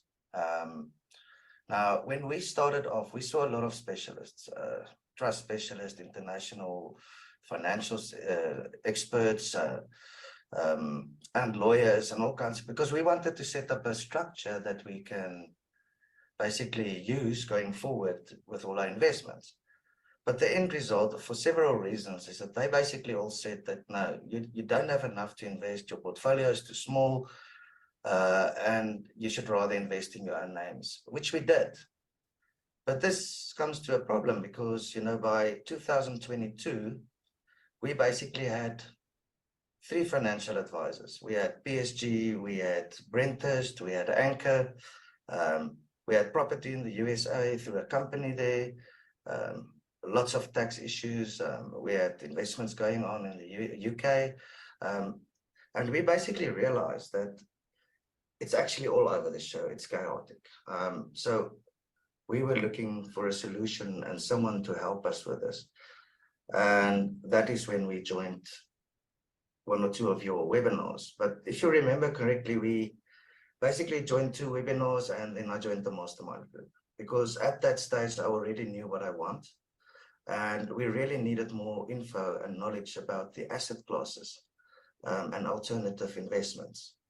And I think it was August or September when we got introduced to Calio Capital. And so in general, I would say our experience with Calio was very, very positive. And I'll explain to you why. You know, with the other advisors we had in the past, is they were all nice people and they know what they're doing in their small field. But they are normally one of hundreds of advisors in a company, but they are not the decision makers. And typically what you get is you don't ever get a holistic view. You never get advice on taxes. You never get advice on where to go, how to do this. Nobody takes your hand and help you. They'll just refer you to someone in the company with some knowledge about something, but they don't know where you're going. And it became really frustrating. And that brings me back to Calio. I mean, I always, when I went to the Calio meeting, it was an in-person meeting with Garth and Anthony. We always had in our back of our minds the thing that, yes, okay, this is just going to be the typical financial advisor. We hope it wasn't like that, but that's what you expect. You're going to go through the things, you're going to end up paying commission, and you're probably never going to get advice, and they're never going to take your hand and help you. And we really needed help and advice. And there's 4 things that really stood out for me. The first thing was on our first meeting, Garth and Anthony was there in person. It was in Johannesburg. And that was something new for us. I mean, we've never had this. We know they are very, very busy. And we know they are some of the decision makers in Calio. But this is something that stuck with us because it's very difficult to work with employees that only know something about this small field. I mean, here you have 2 people that got loads of experience, international experience. They connected, they understand what's happening in the US, they understand what's happening in the UK, tax implications. So we were quite impressed. So then Anthony took us through basically through all our portfolios. He made a summary of all our assets, all our investment in shares, ETFs, unit trust funds. And although we really knew this, we saw it ourselves, but the picture that he put on the table, I mean, the summary basically confirmed what we always knew. And that was that a big percentage, I can't remember, 45% of all our investments was basically overlapping. We were not really diversified. We knew this, but it was actually worse than we thought. And to see it on paper was really a fantastic thing. And funny enough, as I always say, as I told my wife the other night, is that we did the same with the previous advisors. We gave them all our data. We gave them our share portfolios. We gave them info into our assets in the US and the UK. They never made a summary like this. They never even considered it because in the end, they invested in exactly the same things. Overlapping shares, overlapping ETFs. And that was our frustration all the time. And Anthony gave us a very good summary. It took a lot of work, I'm sure of that. And that we really appreciated. So then they basically presented us with a proposal of how we should structure these things, what we can do, how can we remove all this duplication. And they even gave us advice on our property in the USA, which we really appreciate. For the first time, someone basically comes up with a plan and put their names behind it. Because, the other advisors normally just do whatever the company tells them or what is best practice at that stage. So we found that very positive. Also, Niels, there's also, sorry to butt in, but there's also very few people that can talk cross-border. So like they're very good at talking about their box, but suddenly Yes. property in Texas, and it's like, oh no, sorry, we don't do that. Like, you know what I mean? Like, No, exactly. That's a huge problem. I mean, there's implications in everything. And it's easy to tell people to, go to speak to this specialist or that specialist. But in the end of the day, we ended up taking all the decisions. They never took any decisions, and they really didn't guide us. So this was different for us. Someone is trying to tell you what to do and why, and take responsibility with you. I found that very positive. And then, Anthony and especially Garth discussed the tax implications of these moves. What's going to happen when you move these portfolios, when you sell your shares and you move it into them? How can they help us to do this to avoid unnecessary taxes? They even gave us some advice on our US property and how we should go forward. So all 4 of these things basically for me was new. I've never experienced this. Now, because we knew why we came onto Mastermind and what we wanted, it was an easy decision for us. And we decided to go with Calio. And we are basically now, within the last week or 2, I mean, we've almost transferred most of the portfolio. There's the last few documents was handed in last week. We're almost ready for the share trading. So yes, I think in the next 3 or 4 weeks, everything will be in place. We're also busy with our property in the US and England. It's a bit longer process, but we know exactly where we want to be and where we're going. You know, of course, in the end of the day, the proof is in the pudding. I mean, I can only tell you in 6 months or a year or so if it was worth it. But this is the first time we feel that someone can actually look at our things holistically, summarize it for us, come up with a positive plan and back it with their own names, and then take your hand and help you to do this. Nobody's perfect. There's always administration issues and things that has to happen, and this take a bit longer, and that goes. But I would say the overall process of Kaleo was exceptional. Awesome. Much better than we had.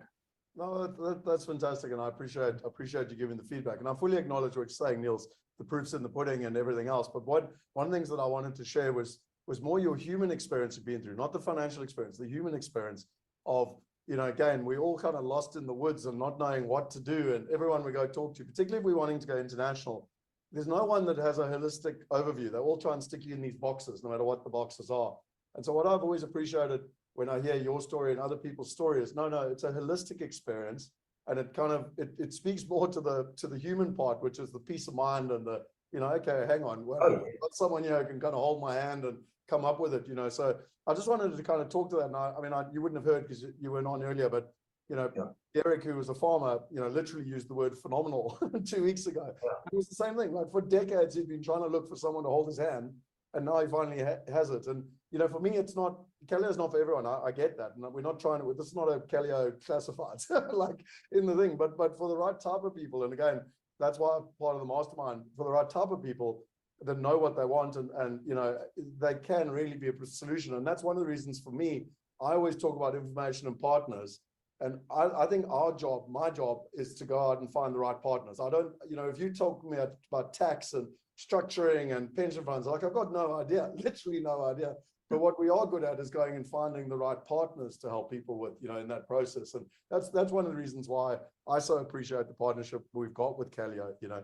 But yeah, just that human experience, I just want to, you know, highlight what you've spoken about. The financial returns, hopefully for you and you know, the family will come. But it's the human part that you've been through. Now it's the financial part in terms of the execution, you know.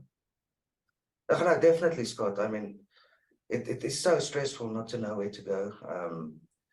To have financial partners and advice. I mean, just the connections that you gave us with Kaleo and others, bring us in contact with these people to understand it. It makes a world of a difference. It takes a lot of stress off your shoulders, weight. It's actually a very positive experience, especially in the world now with all these uncertainties. But from a human side, I mean, this was a phenomenal experience. And it happened so fast for us, but we were ready for it. I mean, because we've been sitting on this for 1.5 years, just frustrated, don't know what to do. But I believe, you know, going forward, it's going to work out. Whatever is going to happen on the financial side, I feel that we have proper partners in you and in the mastermind and with Kaleo. It's a very positive experience. It's a positive, relaxing feel. We've been through a very difficult three months now with all the administration to do these things, you know, to move it, to shift properties. But it's almost done, you know, and we can see the end.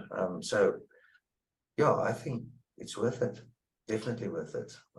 My last question to you, and I know you joined Wealth Going Global originally, and you made me this comment here, you know, something along the lines of listening to all the Zoom meetings has made a huge difference understanding the investment options. I don't feel stupid anymore when having discussions with the likes. Of course, I don't know enough, but at least I can follow opinions, comments without being completely in the dark. It's so liberating. Just talk to us a little bit about that evolution. I don't know what you want to call it, but it's like learning investment language, like learning Mandarin, like whatever, you know, and almost having the peace of mind to talk about it now. What's that been like in terms of, because you've obviously been, and again, to be clear to you, and for everyone else, this doesn't happen with like by random. Niels and his wife have invested their time and their energy to come and do Wealth Going Global and to learn the lingo and to be part of the mastermind. Like it's not like a little, you know, a microchip that you just stick in your head, you know, but you've been prepared to put in the effort. And what's it been like learning that language? Like, No, just Scott, to be honest with you, I mean, we thought we knew some things about investments and financials, but obviously in a specific asset class or two. But you tend to, if you don't understand something, you tend to avoid it. And we knew that we basically knew 5% of what we should, just on a basic level, and you know, just to learn the terminology or understand it. When someone speaks on a webinar or something and they say something, you immediately know what it is. It makes it so easy to engage and learn more. It's not a struggle anymore, because we found it as a struggle. You know, you read these things, you immediately lose interest. You don't understand it. You don't know what it's about. You don't know the risks. It's just too much, you know. And we found that it was made quite. You presented it on a very basic level initially, and then you got your discussions on a specific asset class. You know, it's still on a basic level, but it made sense for us.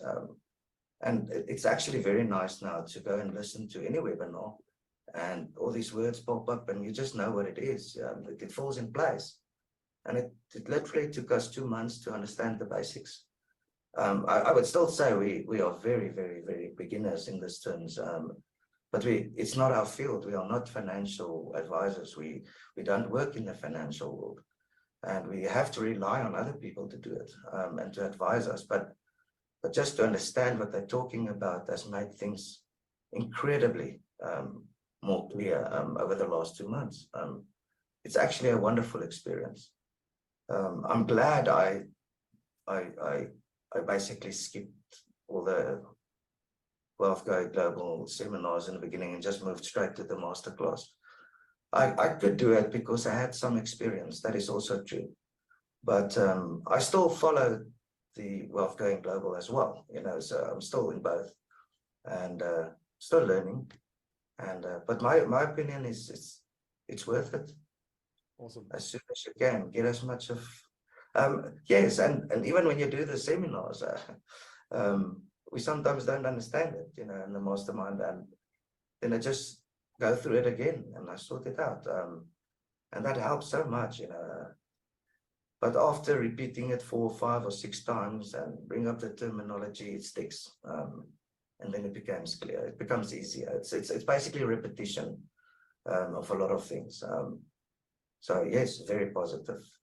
Awesome. Well, Niels, thanks so much for your time. I really, really appreciate it. You know, for me, I always think there's real value in real people, real stories. And, you know, a lot of people hear Anthony talk. I've sort of already mentioned this, and they literally go into overwhelm. And we've all been there, literally every single one of us. So I just wanted to kind of share your experience, and I really deeply appreciate your time. Thank you so much. And thanks to you and Catherine, and I look forward to seeing your results, you know. Thank you, Scott. And just one comment. You will feel overwhelmed. Most people do. It's nothing wrong with that. It's just be open to ask, you know, and just do the repetition. Just follow the course. Go watch the video clips. It will stick somewhere, and it will start making sense. Awesome. Well, thanks so much, Niels. Appreciate Thanks, it. Scott. So, you've heard from Anthony, and you kind of got the science of how they do it and what they do. Now you heard from Niels in terms of someone who's actually experienced it. I'll share with you Cynthia tomorrow, which is also an amazing story. And you're going to meet Abdul on Friday as well.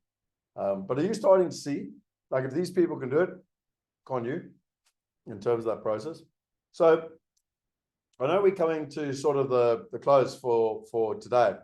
But before we do, who would like to have me and Callio kind of holding your hand and part of the team? You know, I remind you here that here's the formula. I mean, I've shared with you what you can do. You know, if you want globally diversified passive income, you need to diversify across countries, currencies, assets, partners, and time. And my belief is that there's 3 ways you can do this. The one is you can do it all yourself. You can go read all the books. You can get on the airplane. You can fly all over the world. You can basically do what I did for the last 28 years. So that's the one option. The second option is that you can kind of do it in a collaborative community, and you can learn and grow, and you can do home study courses, etc. That's the second option. And by the way, if you do the second option, statistically, you'll be somewhere between 30 to 65, 70% better chance of success than if you do it on your own. So again, statistically, so if you do it on your own, boom. If you do it in a like-minded group, you're somewhere between 30 to 70% better chance.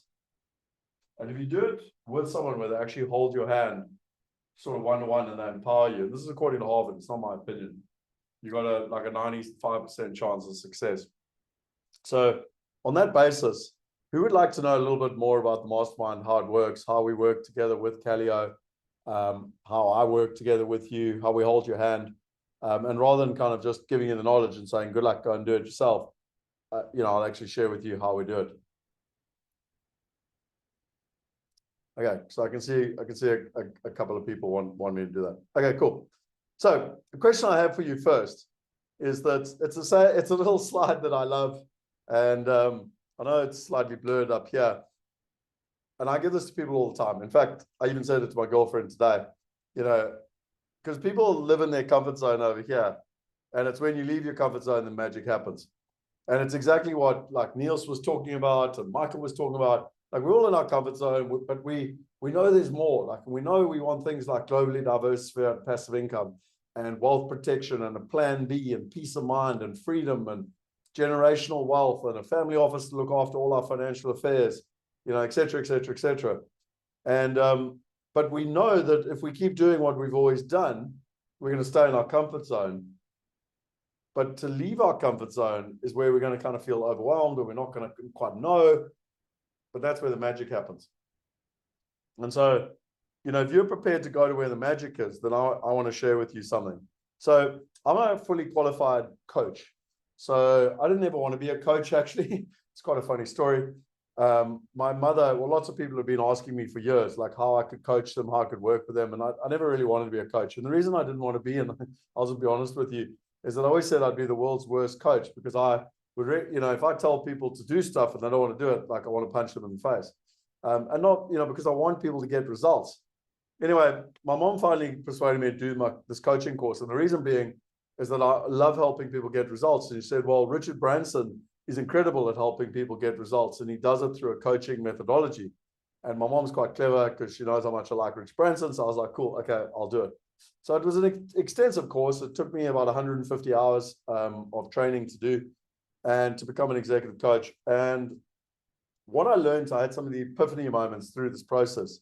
And the first one was that if I tell you what to do, the chances of you doing it are like very small.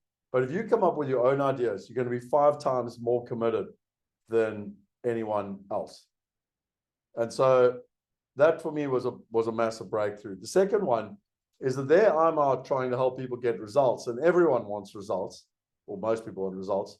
But actually, it's all the stuff below the iceberg. It's the habits, the emotions, the values, the thinking, the assumption, the bias, the judgments, the defenses, et cetera, et cetera, et cetera. And, what's really interesting is that 95% of the world's population is in an away state. Now, it doesn't matter where you live in the world. You can live in England, America, Australia, South Africa, Israel, Ukraine. It doesn't matter. People are in an away state. They're withdrawn, they're fearful, their inability to make good choices, demotivated. And especially now with where the world has got all this uncertainty and rising inflation and interest rates and everything in between. So the question is, how do you stay in a toward state? Happy, ability to think clearly, creative, see new opportunities. And from my experience, there's only 2 ways to do it. The first is that you get in a like-minded community. So you literally get in a like-minded group of people that are all going in the same direction. So rather than, get rid of all the negativity and go with a like-minded group of people that all want to achieve one objective. And the second is, rather than getting caught up in your problems and your drama, you get very clear on your outcome. So we call this the lighthouse approach, and it's a top-down approach. It's all about high-quality thinking. And it all starts with the outcome. What is the outcome you are trying to achieve? Once you got clear on the outcome, then you worry about the brainstorm and the action. And you basically don't spend a lot of time in the problem and the drama. Now, again, 95% of the world's population is stuck up in this problems and drama and low quality thinking. So I want to share a quick video with you, because this was a game changer when I realized why, because people say, well, what is a mastermind? I've been part of mastermind since 2011, and I realized why they were so powerful. No, this is extremely predictable. Tons of research around it. Humans change 5 times faster in groups than they do with a one-on-one coach, consultant, or therapist in that case. Wow. So I started looking back at business models and people who had done this effectively over the generations. Masterminds aren't new, folks. They're not new at all. People have been doing this for thousands of years. And when you put a collection of people together who are all committed, all driven, and all so want to make the right changes happen, and you give them a leader to follow who's willing to get in the trenches with them, all of a sudden you start finding real, rapid life or business transformation. So I have a slide of what he said there. So there's tons of research. You change 5 times faster in groups than you do in a one-to-one coach, consultant, or therapist. If you have a collection of people together who are all committed, all driven, and also want to make the right changes happen, and you give them a leader to follow who's willing to get in the trenches with them, all of a sudden you start to see real, rapid life and business transformation. And so that's why we created the mastermind, because our philosophy was we deal with a number of people that want to go out there, they want to build globally diversified passive income. Let's get a group of like-minded people together and let's make it a reality at an individual level for each of them. And so what is it all about? Well, that's the formula. It's about globally diversified passive income. It's about diversifying across countries, currencies, assets, partners, and time. How do we do it? Well, there's 5 simple steps. The first is the setup. So I do a one-to-one coaching session with you. It takes about 90 minutes. And we get very, very clear on what are the top 3 outcomes that you want to achieve in the next 12 months, plus the top 3 measures. So what's very important, where do you want to be? The second step is we get clear on your starting point. So this is in collaboration with Callio. We look at what are your assets at the moment? How do we optimize your current portfolio between the stock market, pension funds, your tax, your structuring, your properties, and everything else? So where do you want to be? Where are you? The third step is your wealth plan. How do you get, this is where you want to be, this is where you are, you need a plan to get from A to B. The problem is that most people don't even have a plan. Literally, like 90% of the world's population doesn't have a plan.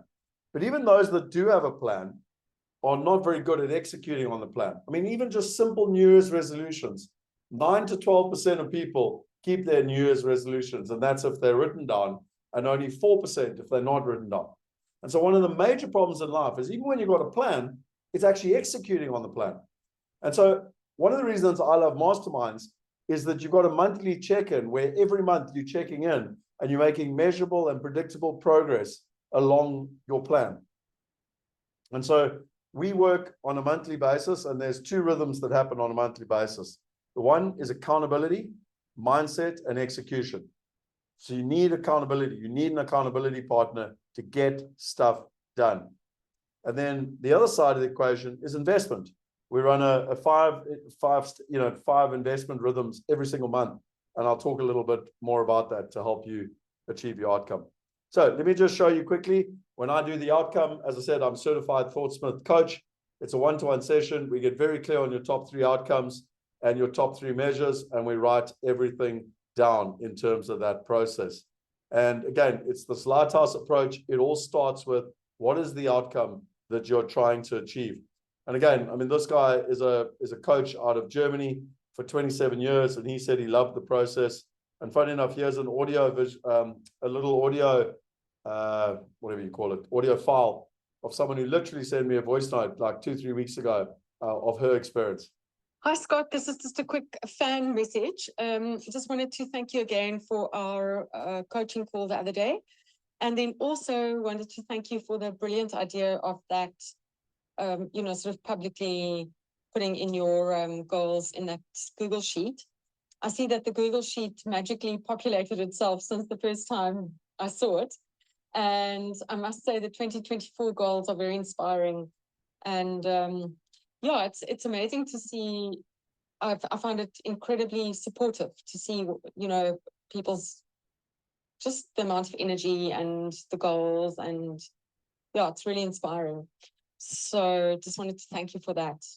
I really enjoyed reading everybody's goals. I haven't read all of them, but and somehow it's just really helpful. All right, well, have a fantastic day, and we'll see you in February. Bye. So that was one of the ladies that sent me something.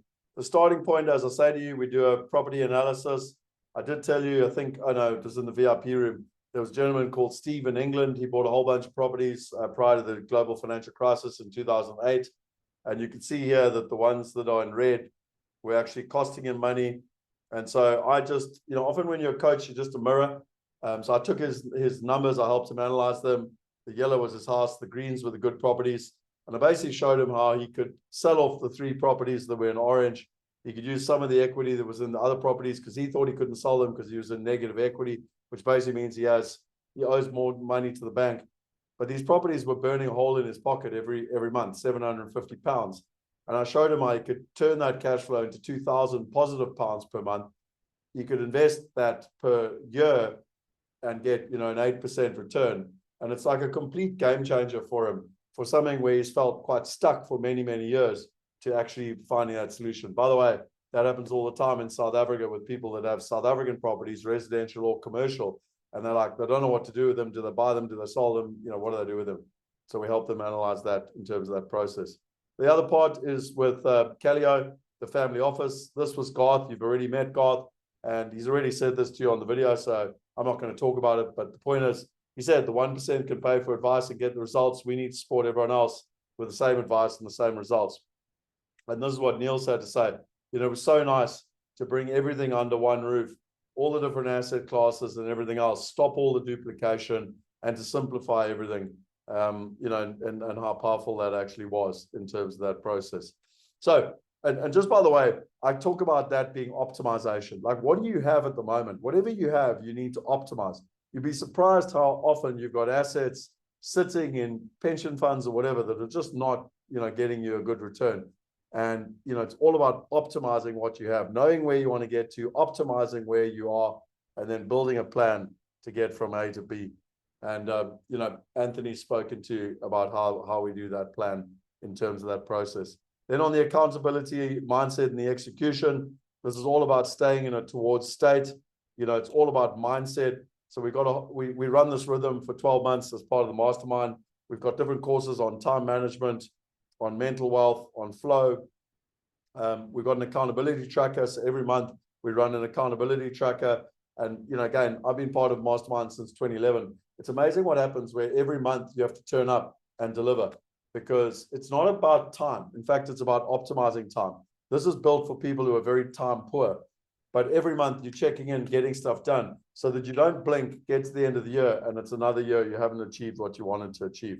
And then having an accountability coach, someone who actually holds your feet to the fire and helps you do what you said you're going to do in terms of that process. And then finally, the investment rhythm. And, you know, again, I've already told you with Anthony, every single month we check in with Anthony. He teaches us what we need to know about the market. He goes through portfolio construction. And then every month I bring in one partner. So you're going to learn about partners tomorrow. But I bring in one partner that teaches you about an asset class, the pros and cons of the asset class, teaches you how to invest in that asset class, shows you real life opportunities to be able to participate. And the best part about this is you're not only getting the knowledge about the asset classes, but you're also learning amazing partners from, you know, meeting amazing partners from all around the world. You've got the opportunity to invest, and then it's about reviewing and tracking. And, you know, what's so interesting to me is that if you go through this process, and, you know, we've had so many testimonials in terms of the overall thing, but if you go through this process, you know, over 12 months, what you do is you go back to step one. That's basically the way it works in terms of the process. So again, according to Harvard, if you try and do it on your own, 3 months from now, most of you won't even remember 10% of what you literally have been taught. Whereas if you do it in a non-directive mastermind environment, you're going to be, you know, literally 95%. So again, it depends on how much you want success and whether you want someone to hold your hand and literally get personalized, you know, knowledge and solutions basically. So Cynthia is really interesting. So I'm going to play a video for you tomorrow with Cynthia, But she said, thank God for this mastermind, the partners it brings us, and the exponential learning curve you've gifted us. And I'll literally share a video from you tomorrow. Just some bonuses you get priority access to me and the team. So Alex and I work exclusively with the mastermind clients. You get tax and currency partners. You get access to all the asset mastery.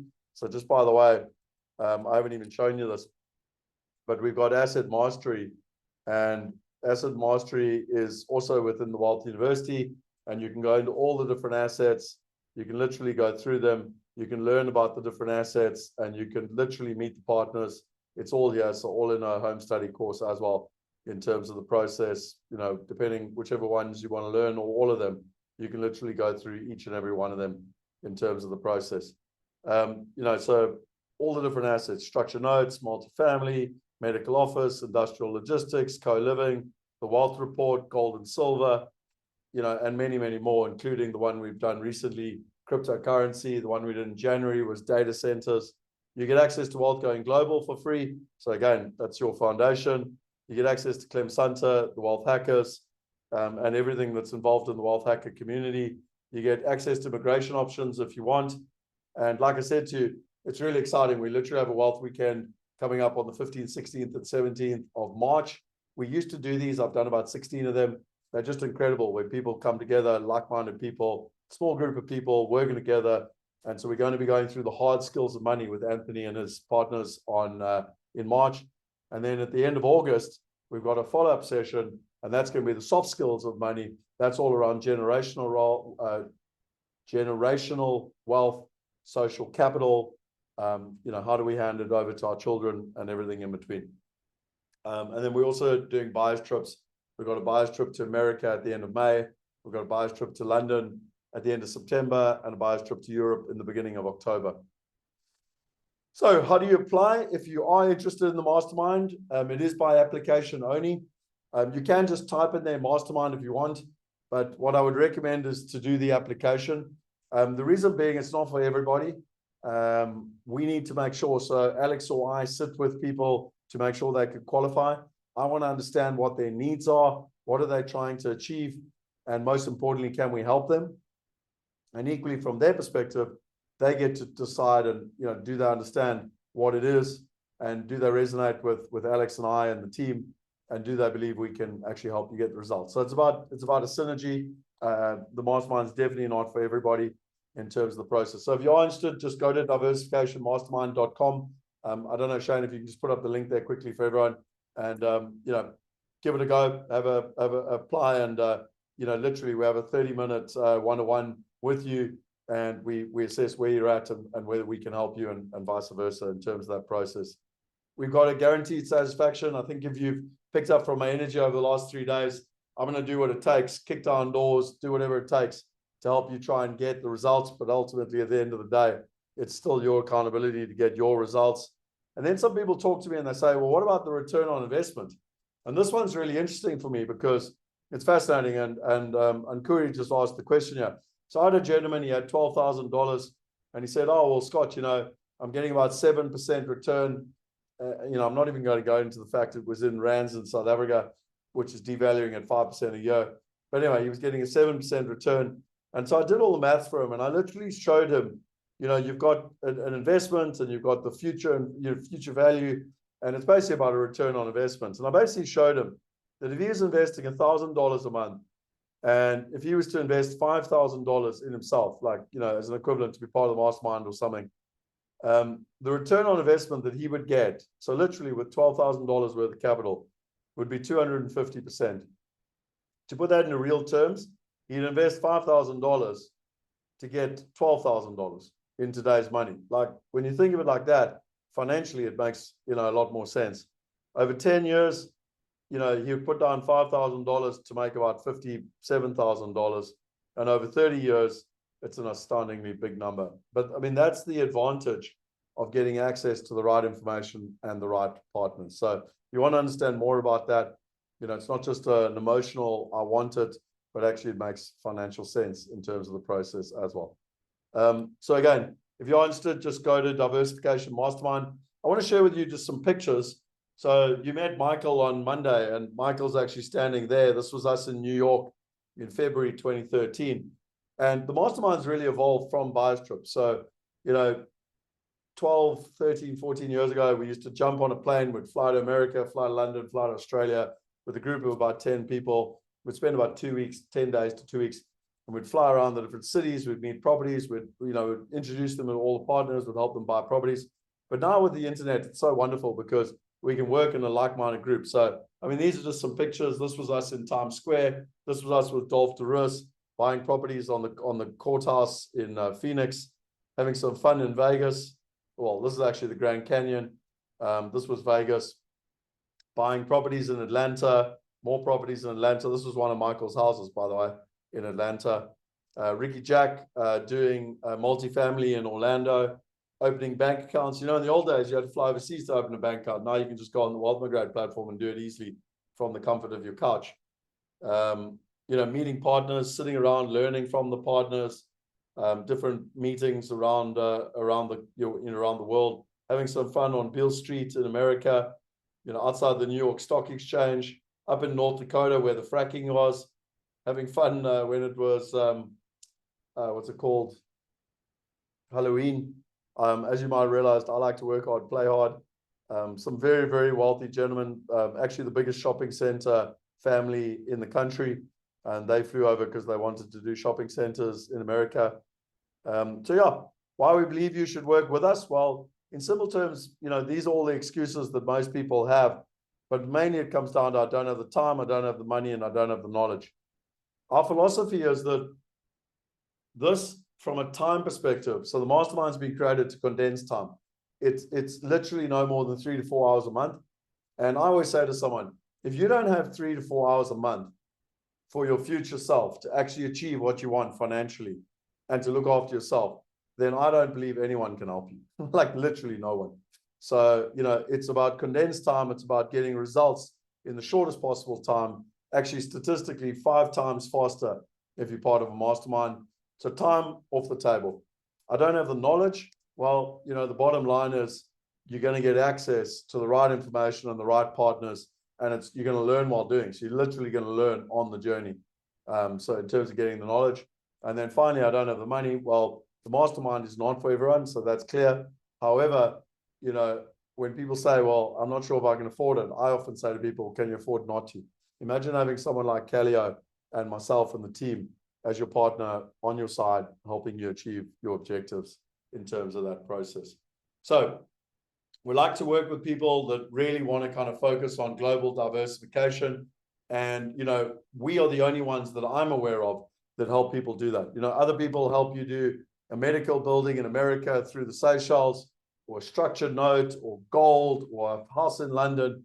We're the only people that can help you actually diversify in different countries, different currencies, different assets, different partners, and time, using technology across the world. And I mean, just to kind of put it out there in terms of where I put my money where my mouth is, I paid $14,000 to be part of Singularity University. This was me and Peter Diamantes. I paid $25,000 to be part of Roger Hamilton's Entrepreneur Circle, and this was me in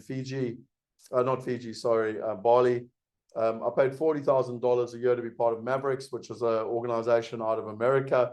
And that's actually how I got invited to be part of Richard Branson and Necker Island. And I paid $50,000 a year to be part of Business Mastery with Tony Robbins. And that was me on Necker Island. Okay, that's the formula. That's how you do it. Sherry, you don't need big bucks to do the course. In fact, not at all. It's digital. And for the last year and a half, we haven't had one single physical face-to-face meetup. We've literally currently got people in England, Ireland, Italy, Germany. I'm missing one in Europe, but anyway, Australia, New Zealand, South Africa, Zimbabwe, Zambia, Swaziland. So people from all over the place. So that's the mastermind. That's the 5 simple steps. People go, yeah, but it sounds too simple. Simplicity is power. That's exactly what we do in terms of that simplicity. And again, all the bonuses I've been through between, access to myself, the vetted tax and currency partners, asset mastery, wealth going global, Clem Santa Masterclass, the wealth hackers, immigration, the wealth weekend, and the buyer's trips in terms of it. So just putting it all together in terms of the process. If you want to apply, literally go to that link and apply. And hopefully we'll meet with one of the team members, either Alex or myself. And the reason we meet one-to-one is because we also need to vet and make sure the right people, you know, the power of a mastermind is that you've got the right type of people. And I don't mean they've got lots of money. I mean, they've got the right type of mindset in terms of that process. So just some more fun pictures of what we've done over the years. You know, Madison Square Gardens, Stock Exchange, buying commercial buildings, houses, having some fun. I think you get the point in terms of the process. This was Dr. Dolph Duris and myself and some investors in Hong Kong. We went to go look at property in the East. Okay, so that's how you apply, diversificationmastermind.com. I want to finish with a comment, and then it's time to go to the VIP room. If you want to go fast, go alone. If you want to go far, go together. I know for myself, I spent 14 years trying to do it all myself. I thought I was making tremendous progress, but actually when I looked at my results, I wasn't really going anywhere. And so I thought I was going fast. But if you want to go far, go together. You know, partnership is clearly the way to do it in terms of that process. That's the formula. You get to choose if you want to do it on your own, if you don't want to do it in a community, or if you want to do it as part of the mastermind, then really, you know, those are your choices. Action steps for today. Research and identify at least 3 different investment strategies: passive investing, active investing, and value investing. Create a hypothetical diversified investment portfolio with the different asset classes and allocating percentages to the various asset classes. So a wealth plan. Consider the mastermind. So I would seriously consider it. If it resonates with you, don't have analysis paralysis in terms of that process. And then share one key takeaway in terms of with, you know, same as every other day. So that's the silver and the gold. Research the different asset classes and their historical performance, and research and compare the different investment vehicles. And again, if you don't have the time and you don't have the knowledge, you know, that's why we've created the mastermind, to actually help people do all of this. It's kind of a done for you strategy in terms of that process. Okay. And again, just in terms of where your investment goals are, you can go and fill in the discovery form. I would highly recommend that everyone fills in the discovery form, because it'll give you kind of some valuable next steps in terms of the process. Okay, the prize winner for today, Jay Patel. So well done, Jay. Love the interaction, saw lots of your comments coming through. So wonderful, well done. And I look forward to seeing you in the VIP room. For those of you, you know, if you want to sign up for the VIP and you enjoy this interaction, trust me, it goes to the next level in the VIP room. So anyway, let's rock and roll into the VIP. Remember, there will be a competition for the homework. So post it in the Facebook.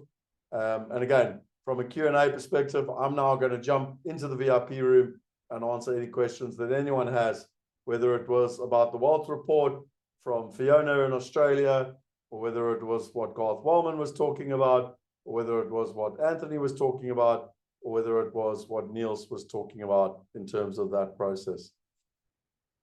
And if you want to upgrade, this is just the value that literally in the last 24 hours we were sent. So we just thought we'd share it with you. That's the WhatsApp group. That's the Facebook group. It's all in the resources session. There is your formula. Wealth Going Global can be a foundation for you. I remind you that that is the simple thing. It's the right information. We spent 3 days trying to teach you about the right information. Tomorrow, we go to the right partners. So tomorrow is all about literally how do you find the right partners? How do you manage risk? And to finish off, Nelson Mandela will, you know, literally said, money won't create success. The freedom to make it will. Ladies and gentlemen, you are completed day 3. And if you are running a race, a comrades or a long distance race, you're over the halfway line. Can you believe it? So, yeah, I look forward to seeing you. Day 4 is very, very powerful with the partners. You're going to meet some amazing partners tomorrow. Selwyn's going to be, you know, he's got a PhD from Cambridge. He's going to be teaching you about how to find the right partners and how to do due diligence. So I look forward to seeing you online. I am going to stop sharing.